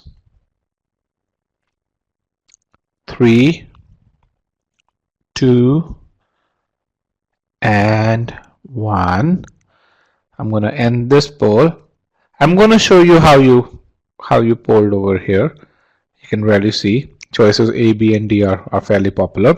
So we'll discuss this question, but we're going to solve one more question before that. So for that next question, we're going to do the same thing. You're going to select not answered, and so that I know how many of you are responding to this, and so that I don't time you. You as a group time yourself. Okay, let's get to about 85 people selecting not answered. Great. Okay, let me remove broadcast results, and here is your second question. Good luck.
All right, guys, 85% of you are done. Actually, close to 90% of you are done. So 3, 2, and 1. Let me end the poll. Excuse me. Broadcast the excuse me. Broadcast the results. Now you can see how you guys responded to this. So we're going to discuss both these questions. Now, each of the questions or the arguments in this webinar is there with a purpose. So the first argument that was there, which was RDS technologies, and this is how you how you guys polled on this one, was designed to make sure that you understand that there could be arguments that have a lot of confusing terms. And if you don't keep track of the terms, they can mislead you. So RDS technology is arguably one of the most challenging assumption questions. Is the reason why it's challenging is because there's a lot going on in this argument. The inherent logic of this argument isn't fairly complex, but because there's a lot going on, people often make mistakes when they don't keep track of what is important in the conclusion. On the other hand, people who keep track of what is important in the conclusion, people who understand what the conclusion is talking about, are able to get to the correct answer very easily. So this stands out to be a beautiful example of where, if your focus is on understanding the conclusion or understanding the logic of the argument, how pre-thinking actually becomes fairly simple. So the pre-thinking here is not complex. Understanding the argument here is a bit more complex. So let's understand what the argument is saying. The conclusion over here is the number of Overlanders who received special program information did not increase significantly in this time period. And I'm going to just stop here and I'm going to just appreciate this conclusion. And I'm going to ask you, what are the two things that stand out to you from this conclusion? Just from this statement, not from the remainder of the argument. The two things that you should have noticed. Okay, the first thing that you should have noticed is it talks about the number of people did not increase significantly in this time period. Okay, as you already said. The second thing is, and who said the second thing? Let me just look your name up. Ankit is the one who's really said this. The conclusion is only concerned with the special programs. Okay, so there are two things over here. One is it's talking about this time period, 94 to 96, and the second thing is it's only concerned about special programs. Okay, I want you to read the conclusion again. Can all of you see that? Can all of you see that? All right. And it's really important to notice that. Why? Because if an answer choice doesn't talk about special program, it doesn't talk about the time period that we have in question, it most likely is not a relevant answer choice.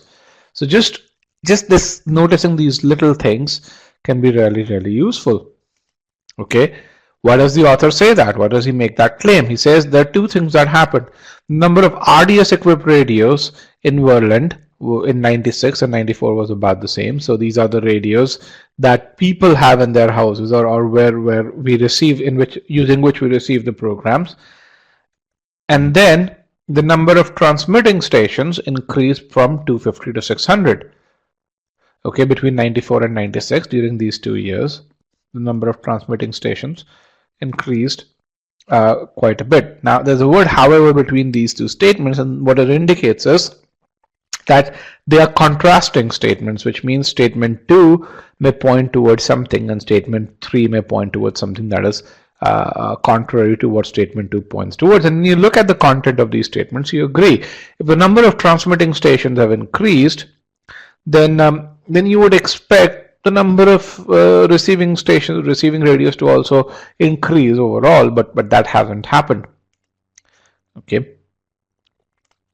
And then the first statement, which is really important, which sets the context, what it says is that there are these radio stations with RDS technology, and these radio stations broadcast special program information, and to receive that special program, you need radios with RDS feature. Now, as I said, this is a complex argument because of the number of terms. If you think about this, the special program piece is only there in statement number 1, and then it's in statement number 4.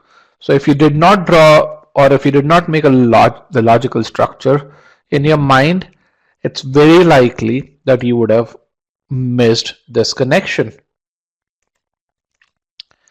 Are there people who missed this connection and didn't realize that we were talking about special program in the conclusion? Many of you, yes. All right.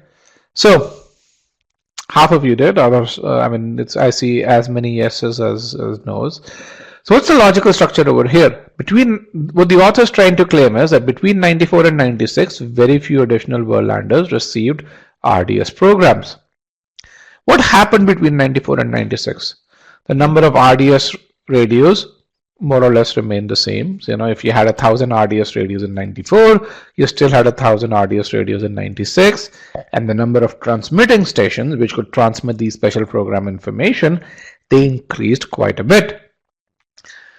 What else do you need? You need to know that to receive the special programming, you need RDS radios. You need, you need the specially programmed transmitting station, and you need a specially programmed radio to be able to receive the special programming. Based on this, the author is saying if 1,000 people received these special programs in 94, only 1,000 more or less received these special programs in 1996. Okay, so we follow the same approach. We ask the same falsification question. Under what conditions will there be a significant addition to the number of people receiving RDS programming, given that we have the number of radios between 94 and 96 hasn't changed a whole lot, and given that we have a lot more transmitting stations? So under what scenario will there be a significant addition to the number of people receiving RDS programming? Can you put in those scenarios in the short answer pod? Can you think of some scenarios?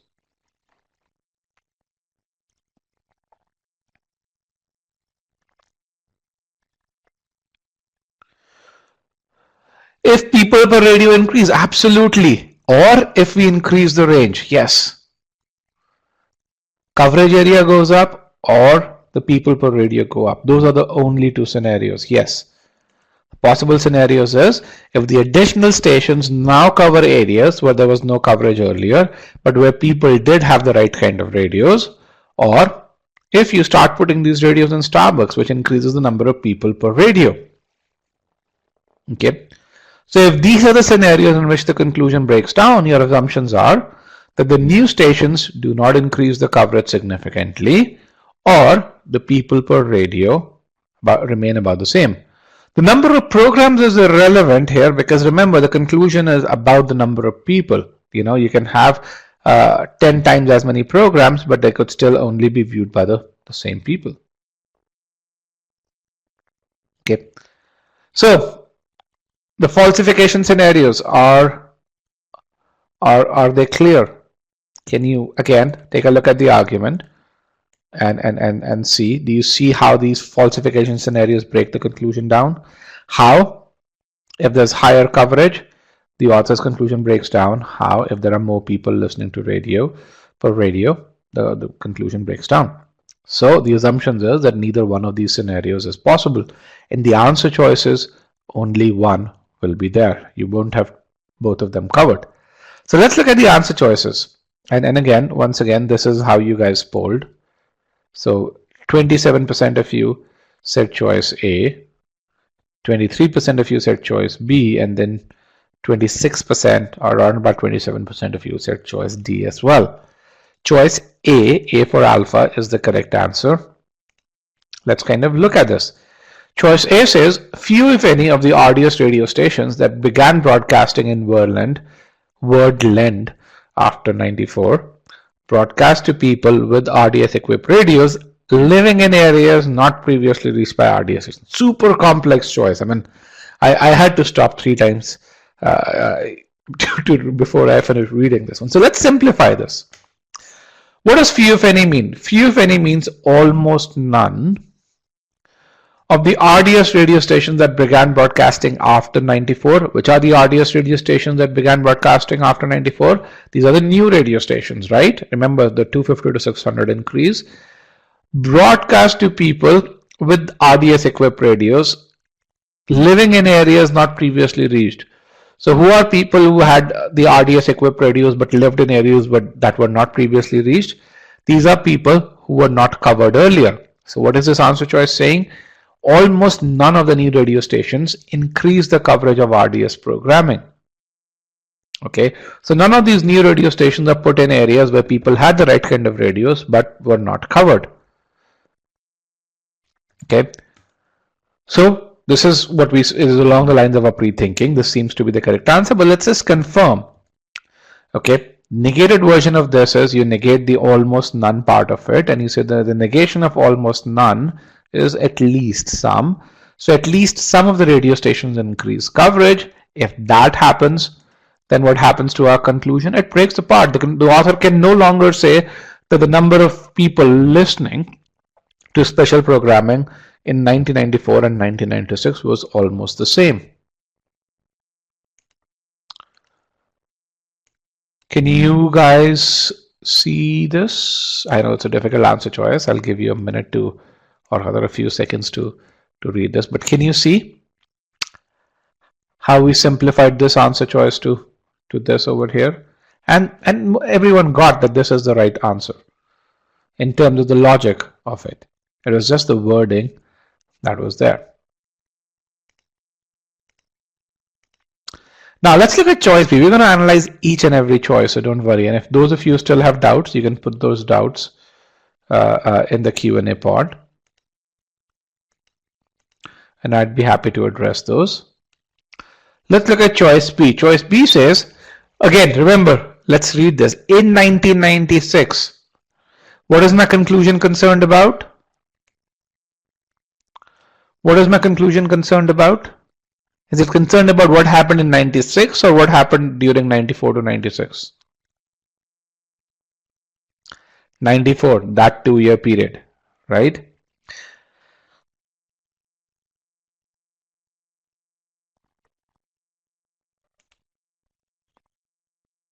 So Weber has a doubt. He says, if the service area increases and the number of radios also increases, which is wrong as per the statement. No, not really, Weber. As per the argument, what did he say? The number of receiving radios, not the transmitting radios. The argument's telling you that the transmitting radios have increased. It's saying that the number of receiving radios hasn't increased. Let's look at, here's your argument over here, and you guys can read this. Between 94 and 96, the number of RDS radio stations increased. However, so the coverage is dependent on the transmitting radio stations, not on the receiving stations.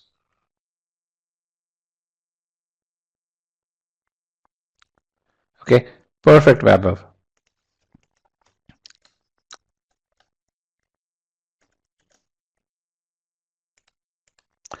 Okay, what is the skill required to find the right conclusion? Go through the premise and conclusion files. Basically, essentially, you've got to answer the question, what does the author want you to believe from this argument? That's the principle here. But if you want to get examples, if you want to get litmus tests, the premise and conclusion files will tell you how to do that. Okay. In 1996, most Verlanders, most means more than 50% of Verlanders, who live within the listening area of an RDS station already had a radio equipped to receive RDS. So my question to you is, what this is saying is that, and we'll take a number, what it's saying is, in 1996, 60% of Verlanders, if you are a Verlander who lived within the listening area of a transmitting station, then you had an RDS radio.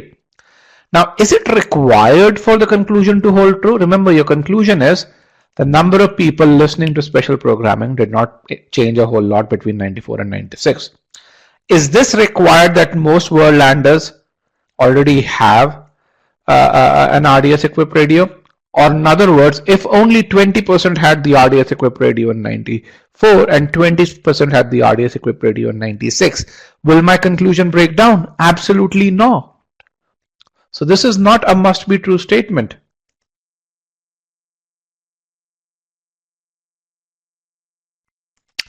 Okay, choice C talks about what happens when you equip a radio station with RDS technology. Again, we are not concerned. Why? Because you need to equip a radio station with RDS technology so that special programming can be transmitted. Remember, without the RDS technology, there is no special programming, and my conclusion only worries about special programming. So even if there's an impact on range, it is the impact is on non-special programming, which we are not concerned about in the conclusion. Choice D, very popular choice. And if you kind of look at this, what this choice talks about, in 1996, again, it talks about what happens in 1996, were landers who did not own radios equipped to receive RDS.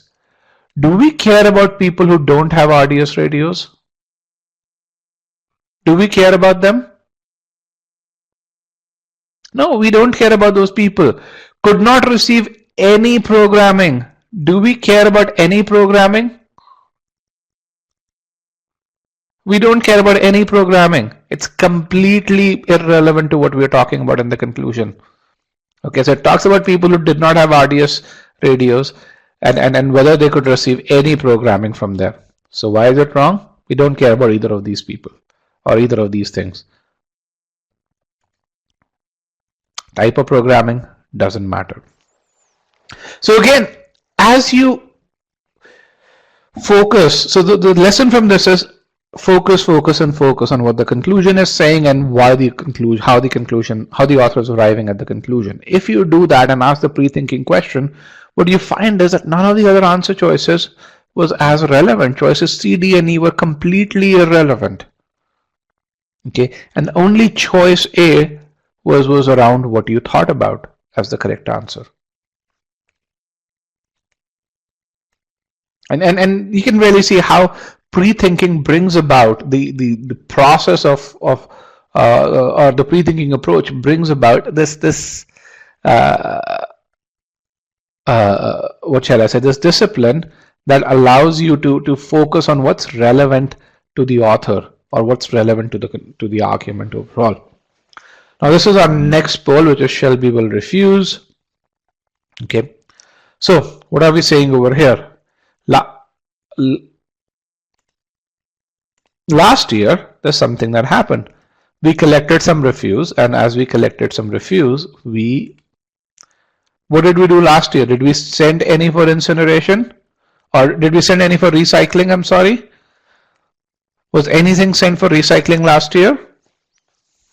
No, nothing was sent for recycling. Everything was burned.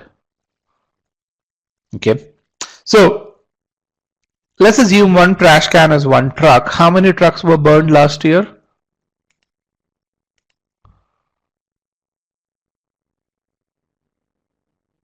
All of them. So how many trucks do you count over here?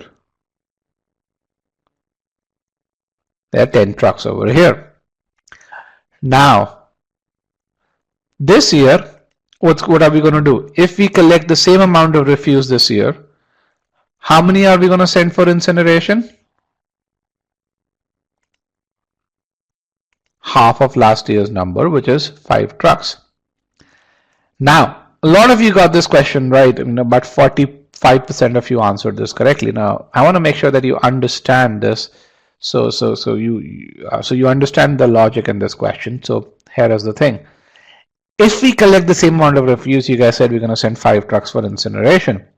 Now, what if we collect 10 times as much refuse? If we collect 10 times as much refuse, how many trucks will we send for incineration this year? If we collect 10 times as much refuse, how many trucks do you think we'll send for incineration?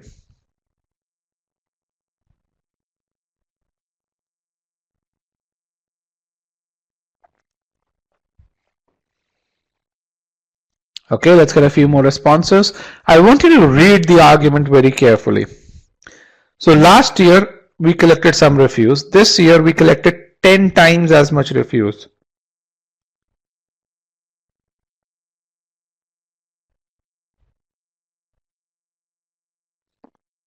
Three, 2, and 1. Chitranjan says number of trucks is not given. Yes, Chitranjan. Assume we collected 10 trucks worth of refuse last year and we send that for incineration. Now, if the amount of refuse collected this year is 10 times as high, how many trucks am I sending for incineration? Does that help, Chitranjan? Perfect. Let me end the poll. Let me broadcast the result. And what I really see is 70% of you really said we're going to send 50 trucks for incineration. I'm going to draw your attention to this one statement over here. This year, city services will separate for recycling enough refuse to reduce the number of truckloads of refuse to be incinerated to half of last year's number. Just read the statement again and tell me, if we collect 10 times as much refuse as we did last year, then how many trucks am I going to send for incineration?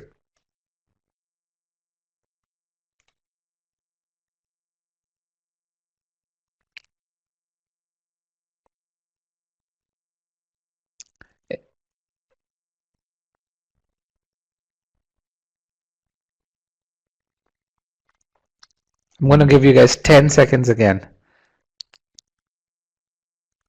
5, 4, 3, 2, and 1. Let me end the poll. I'm going to broadcast the results. Now, 42% of you say it's 5 trucks, and that is correct. What the argument is telling you is, regardless of the amount of refuse collected this year, we are only going to send half as many truckloads for incineration as we did last year.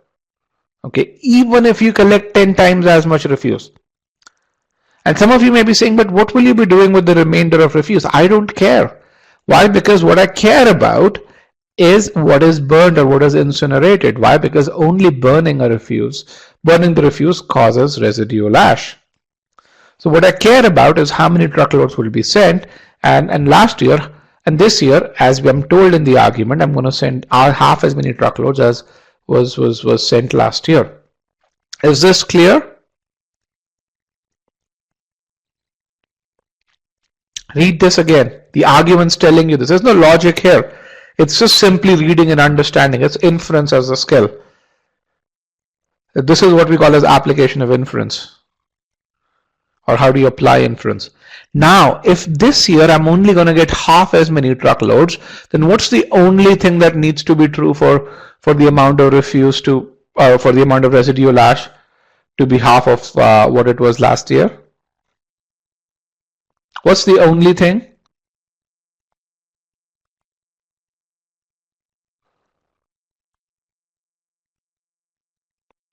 The residual ash per truck remains the same or is less. It doesn't go higher. That's the only thing. Yes.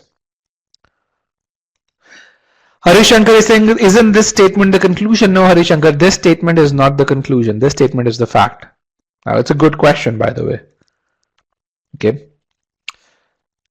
So, where is the conclusion? So, that's another piece. Thank you, Harishankar, for your question. The author is saying, which of the following is required for the revamped collection program to achieve its aim?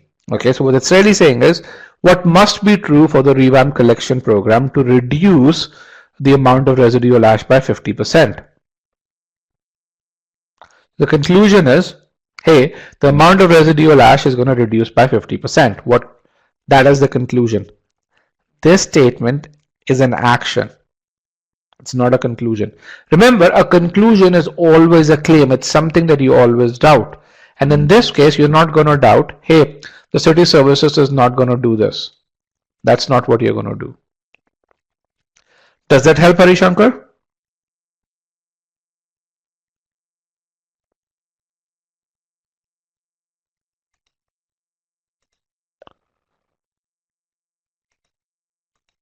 You can really see that over here.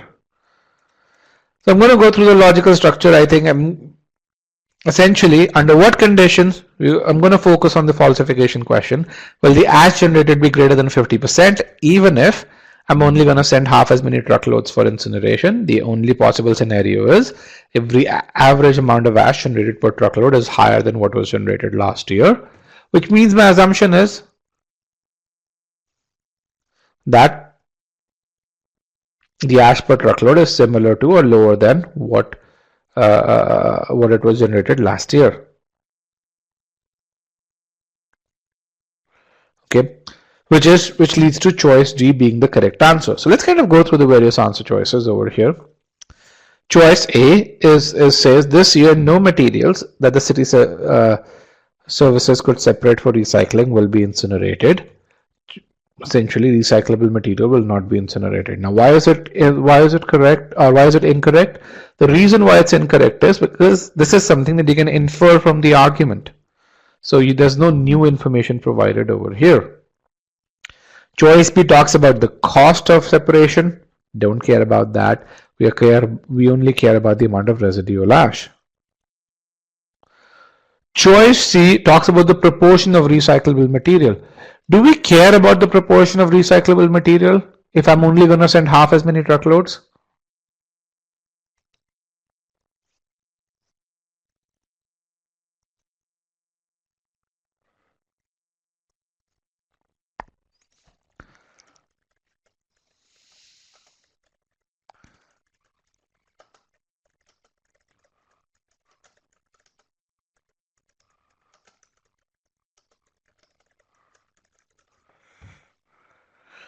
No, we don't care about it.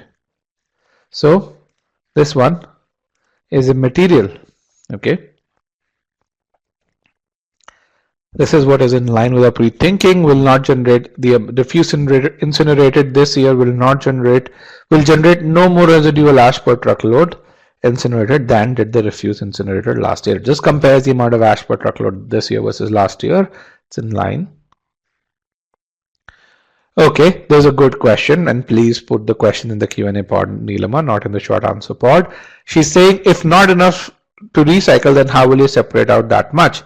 Neelama, maybe this year I'm going to put some in landfills, but the thing which I'm told is that I'm only going to send half as many truckloads for incineration.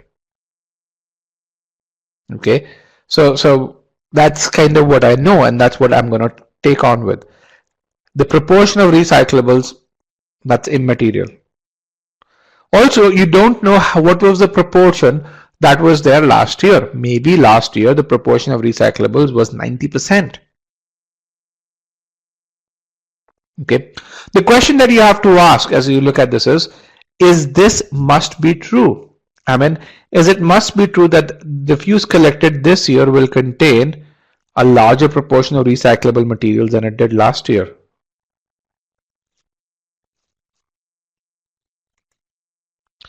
Can no more means no ash at all? No, no more is a comparative term, Ankit. Okay, argument. Here is your argument. Here's Shelby will refuse. Here's the argument.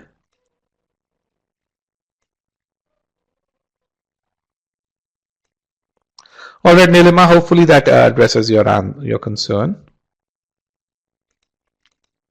You can see the negated statement. Refuse incinerated this year will generate more ash per truckload. What it does to the conclusion, and it breaks it down. Choice E talks about the total quantity of refuse. Again, we already saw the scenario. The total quantity of refuse has no bearing on it. Why? Because we're only going to send half as many truckloads for incineration as we did last year, despite collecting less or more refuse.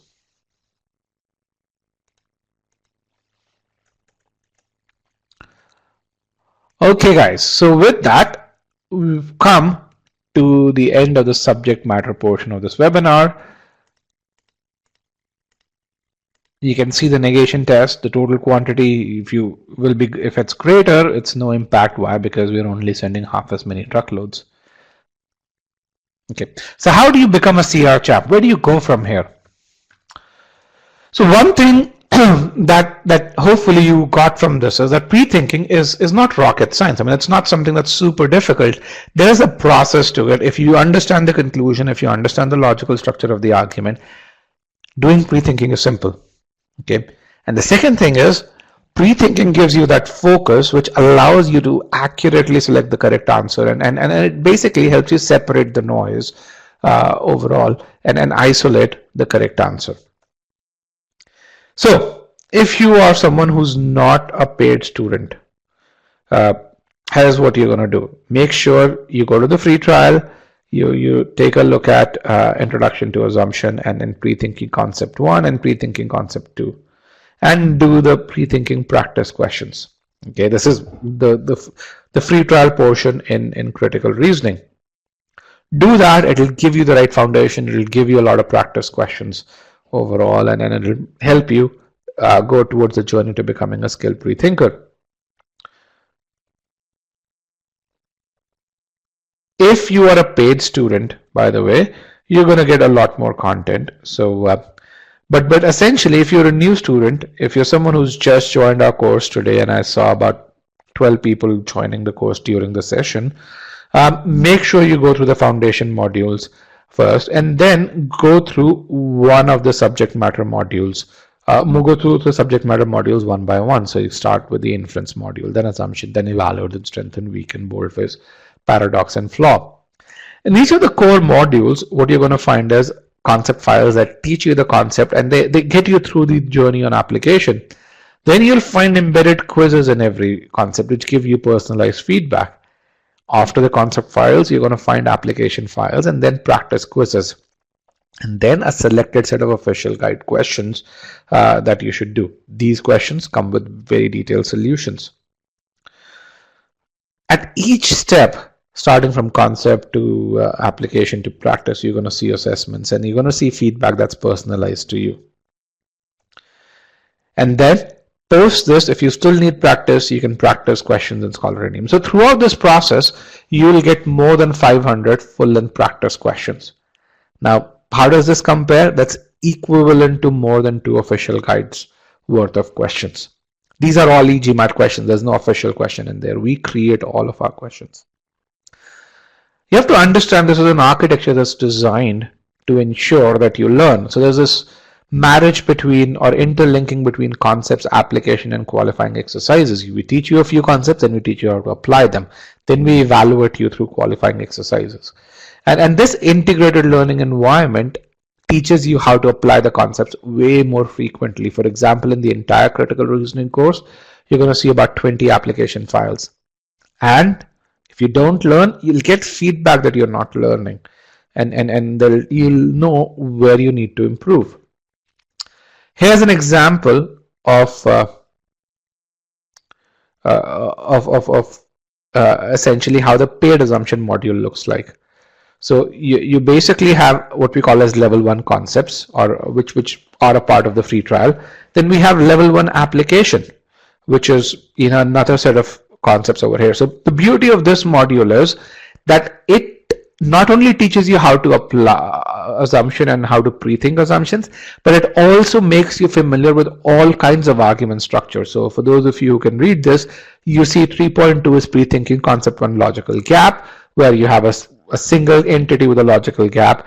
Then you have concept 2 is 2 entities. Then 3.4 is segments. So you have arguments that contain multiple segments. 3.5 is comparison. So you have arguments that contain comparisons. And then we have a set of arguments that talk about numbers that use logic as well as quant. And we teach you how to pre-think. It's the same pre-thinking method, but different kinds of arguments. So for those of you who are worried about any kinds of arguments, you're going to really see that. And once you get this, going from here to evaluate becomes really simple. Going from evaluate to strengthen and weaken becomes really simple. And we have 2 application files, 2 practice files, all the official guide questions, and then the live session, which was this live session. So how do people get to those 100+ point score improvements? You solve every question using pre-thinking. You don't time yourself. When you're learning the process and concepts, worry about asking the pre-thinking question properly. Worry about getting to the conclusion and understanding the conclusion and the logical structure overall. Follow the prescribed method. Do the OG questions as prescribed in the course. and then make sure you get at least 80% accuracy. Even when you get a question correct, review the solution and make sure that you cross-check your approach with the correct approach. You've got to get the question right for the right reasons. Once you do that, that's when you hit that 750 odd scores.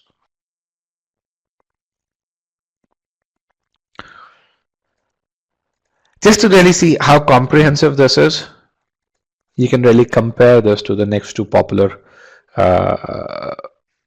courses out there.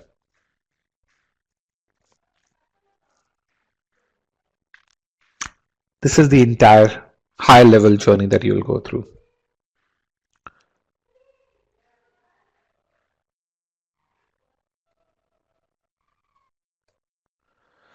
Now, I have a few questions over here. Prakhar says, the negation technique, will it hold for the right answer only? That is correct. Yes, Prakhar, that is absolutely correct.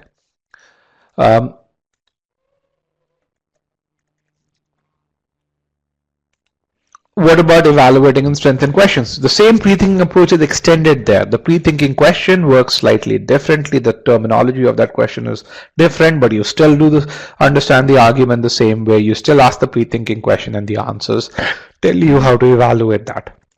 Evaluate is fairly similar to assumption. The answers tell you what a strengthener would look like, what an evaluate answer choice would look like. What do you do if you don't get 80% accuracy? Revise the relevant portion in the concept.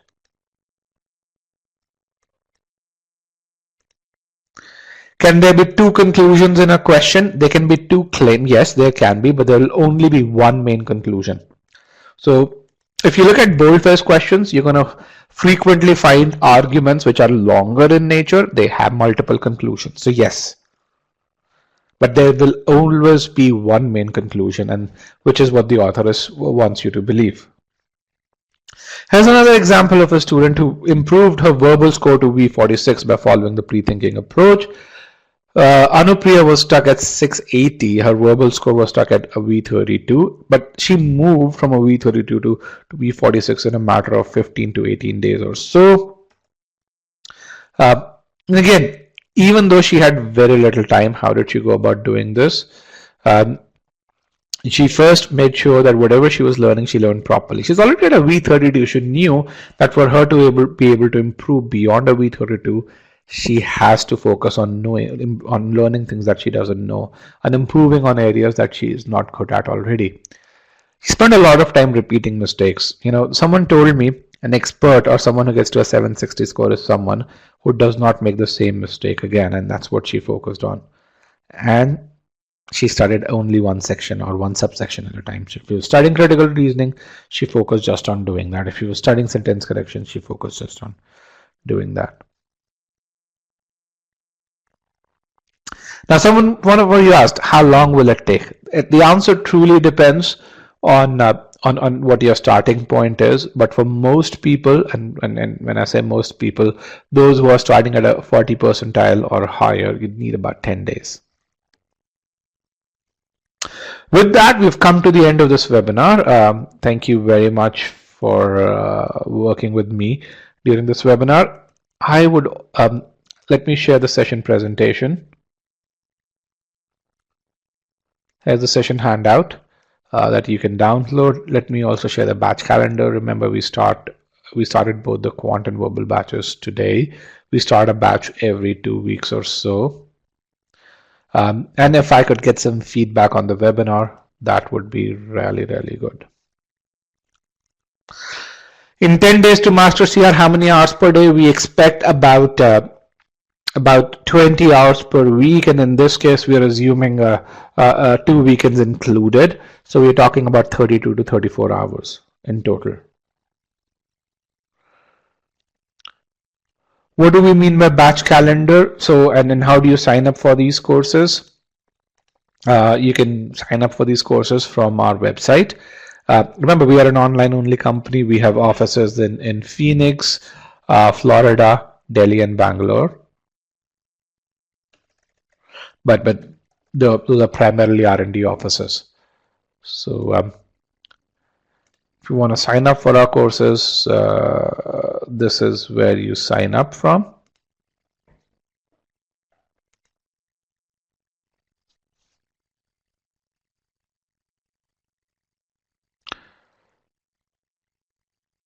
Okay, guys, can I get some feedback on the webinar as well in the generic short answer pod?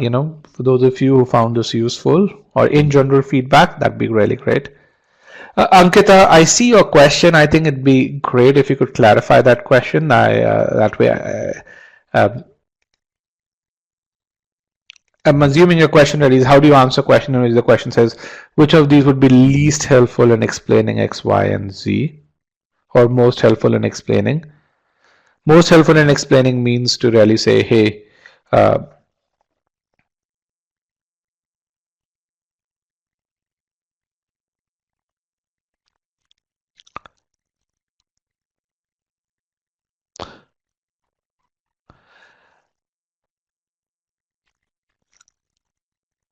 do we offer any type of score guarantee? We absolutely do. We offer with our GMAT Live Prep a 70-point score improvement guarantee. You can read about that guarantee over here.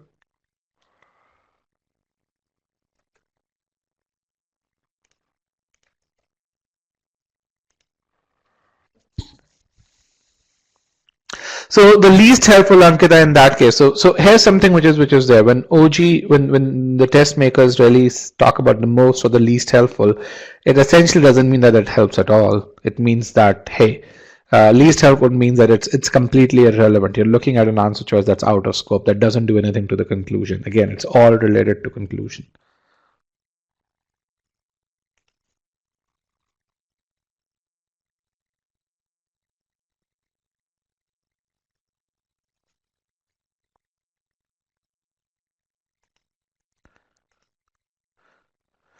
Do we have a full test series for GMAT? Yes, we do.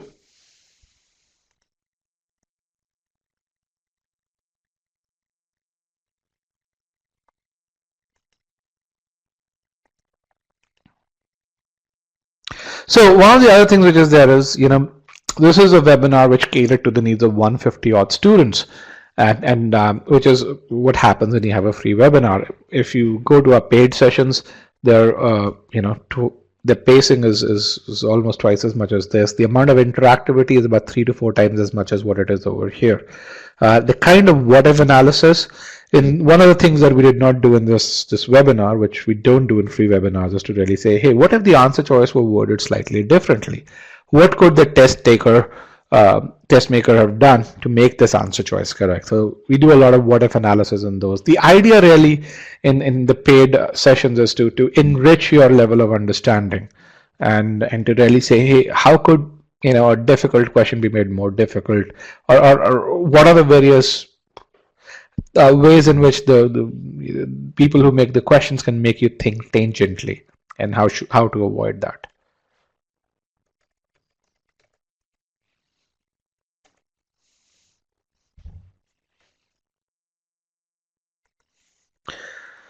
So Subodhip says e-GMAT has more reviews on verbal than on quant. Any particular reason for that? That's a good question. We get asked those. I think there are 2 or 3 reasons for that, but even before we go there, when you compare the number of reviews that we have for quant and compare the number of reviews that any prep company has for quant, what you're going to find is we have probably twice as many reviews for quant as any other prep company. So inherently, there are fewer reviews that are there for quant in general. But for us, we started selling our verbal courses in 2012. We started selling our quant courses in 2015. So there's that 3-year gap that accounts for some of that. The other thing is most people just provide reviews for either verbal or quant. It's very difficult to get people to spend the time to write reviews. And for those of you who buy products online, you guys know that you don't review every product that is out there. So and then the other piece is a lot of our students who come in already are at Q49 or so they feel that they don't need the quant course. So we get about 25 to 30% more people who but 100% of our customers subscribe for verbal courses, but 70% of them subscribe to quant courses. So that also contributes to the difference. But if you look at in general over the last few years, last couple of years, the frequency with which reviews are posted for quant versus verbal, you're going to find it's very similar.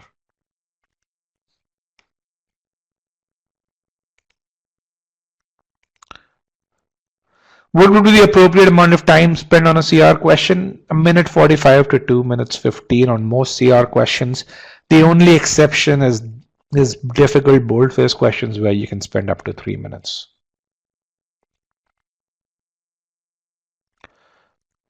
What would be done in the algebra webinar? It will be a fairly application focused session. We'll start with the very basics. So we'll start with what we call as 500 level, then 600 level, and then we'll go to 700 level questions. Okay guys, with that, if there are no other questions, then I want to thank you guys for attending this webinar. Okay, I see a few questions come up. How do you improve time to read? We have a webinar on reading comprehension. If you go to our YouTube channel, you can watch that. It talks about a few reading strategies that you should follow to improve comprehension. Once you improve comprehension, you'd be able to improve your time on RC. So take a look at that. We have about 400 or 500 videos over there. What would you suggest for a retaker on verbal? Write to rajat@e-gmat.com.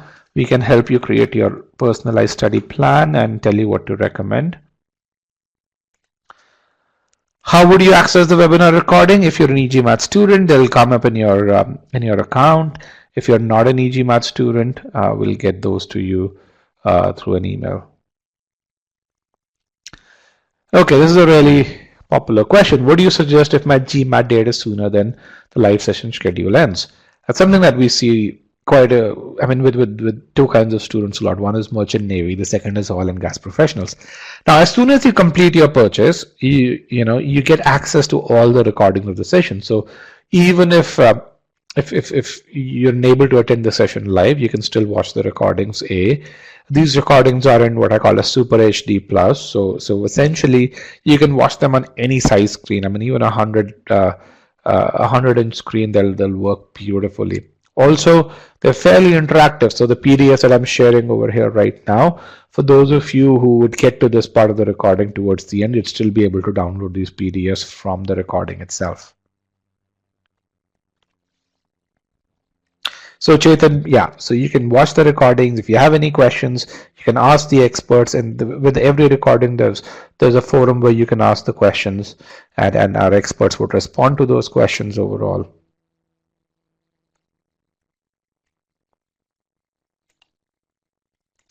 If you sign up for both quant and verbal, is there a schedule? Yes, the GMAT live prep schedule is for that. So the third over here, it says calendar GLP.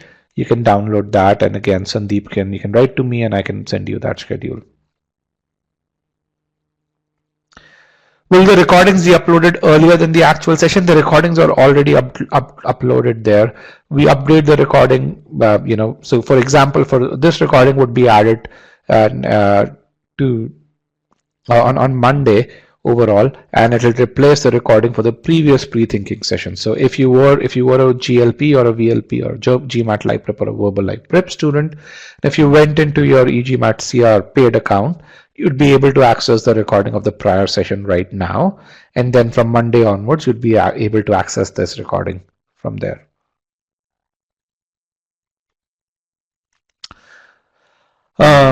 So Varun says, so we do not get access to live videos like this one if you sign up for GMAT online. So this is a free webinar, but you don't get access to the paid sessions that we have. So we only offer 2 or 3 out of our 12 paid sessions as free of charge. So you don't get access to the other 9. You don't get the guarantee. You don't get the interaction with the instructors that you get with the live course.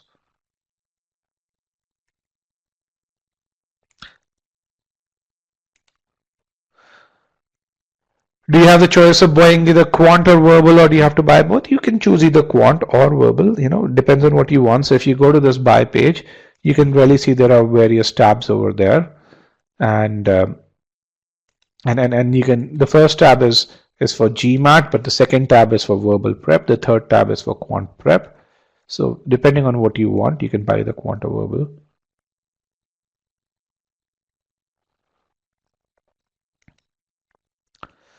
Garima, an e-GMAT online verbal or quant online student will get the recording of the free sessions, but not the paid sessions. No, the paid sessions are only there for our GMAT live prep, quant live prep, or verbal live prep students.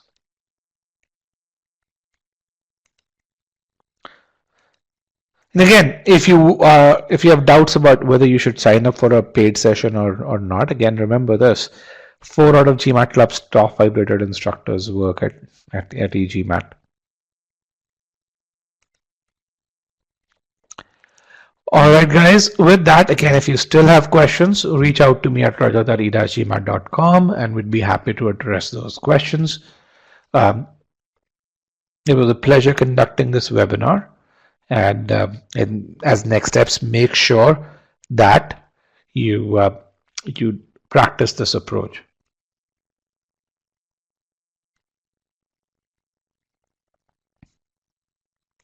And again, sign up for the algebra webinar tomorrow.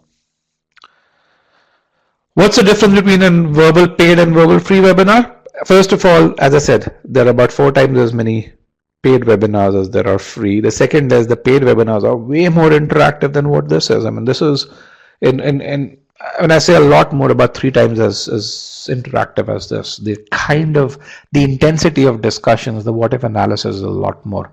So we have a paid webinar, paid session. We don't call them webinars, we call them sessions. We have a paid session on Evaluate Tomorrow, which is only for our GMAT live prep or verbal live prep students.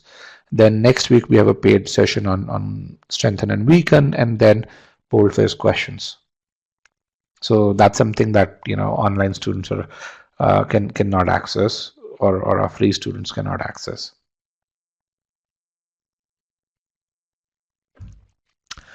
Okay, guys, with that, thank you very much and study well.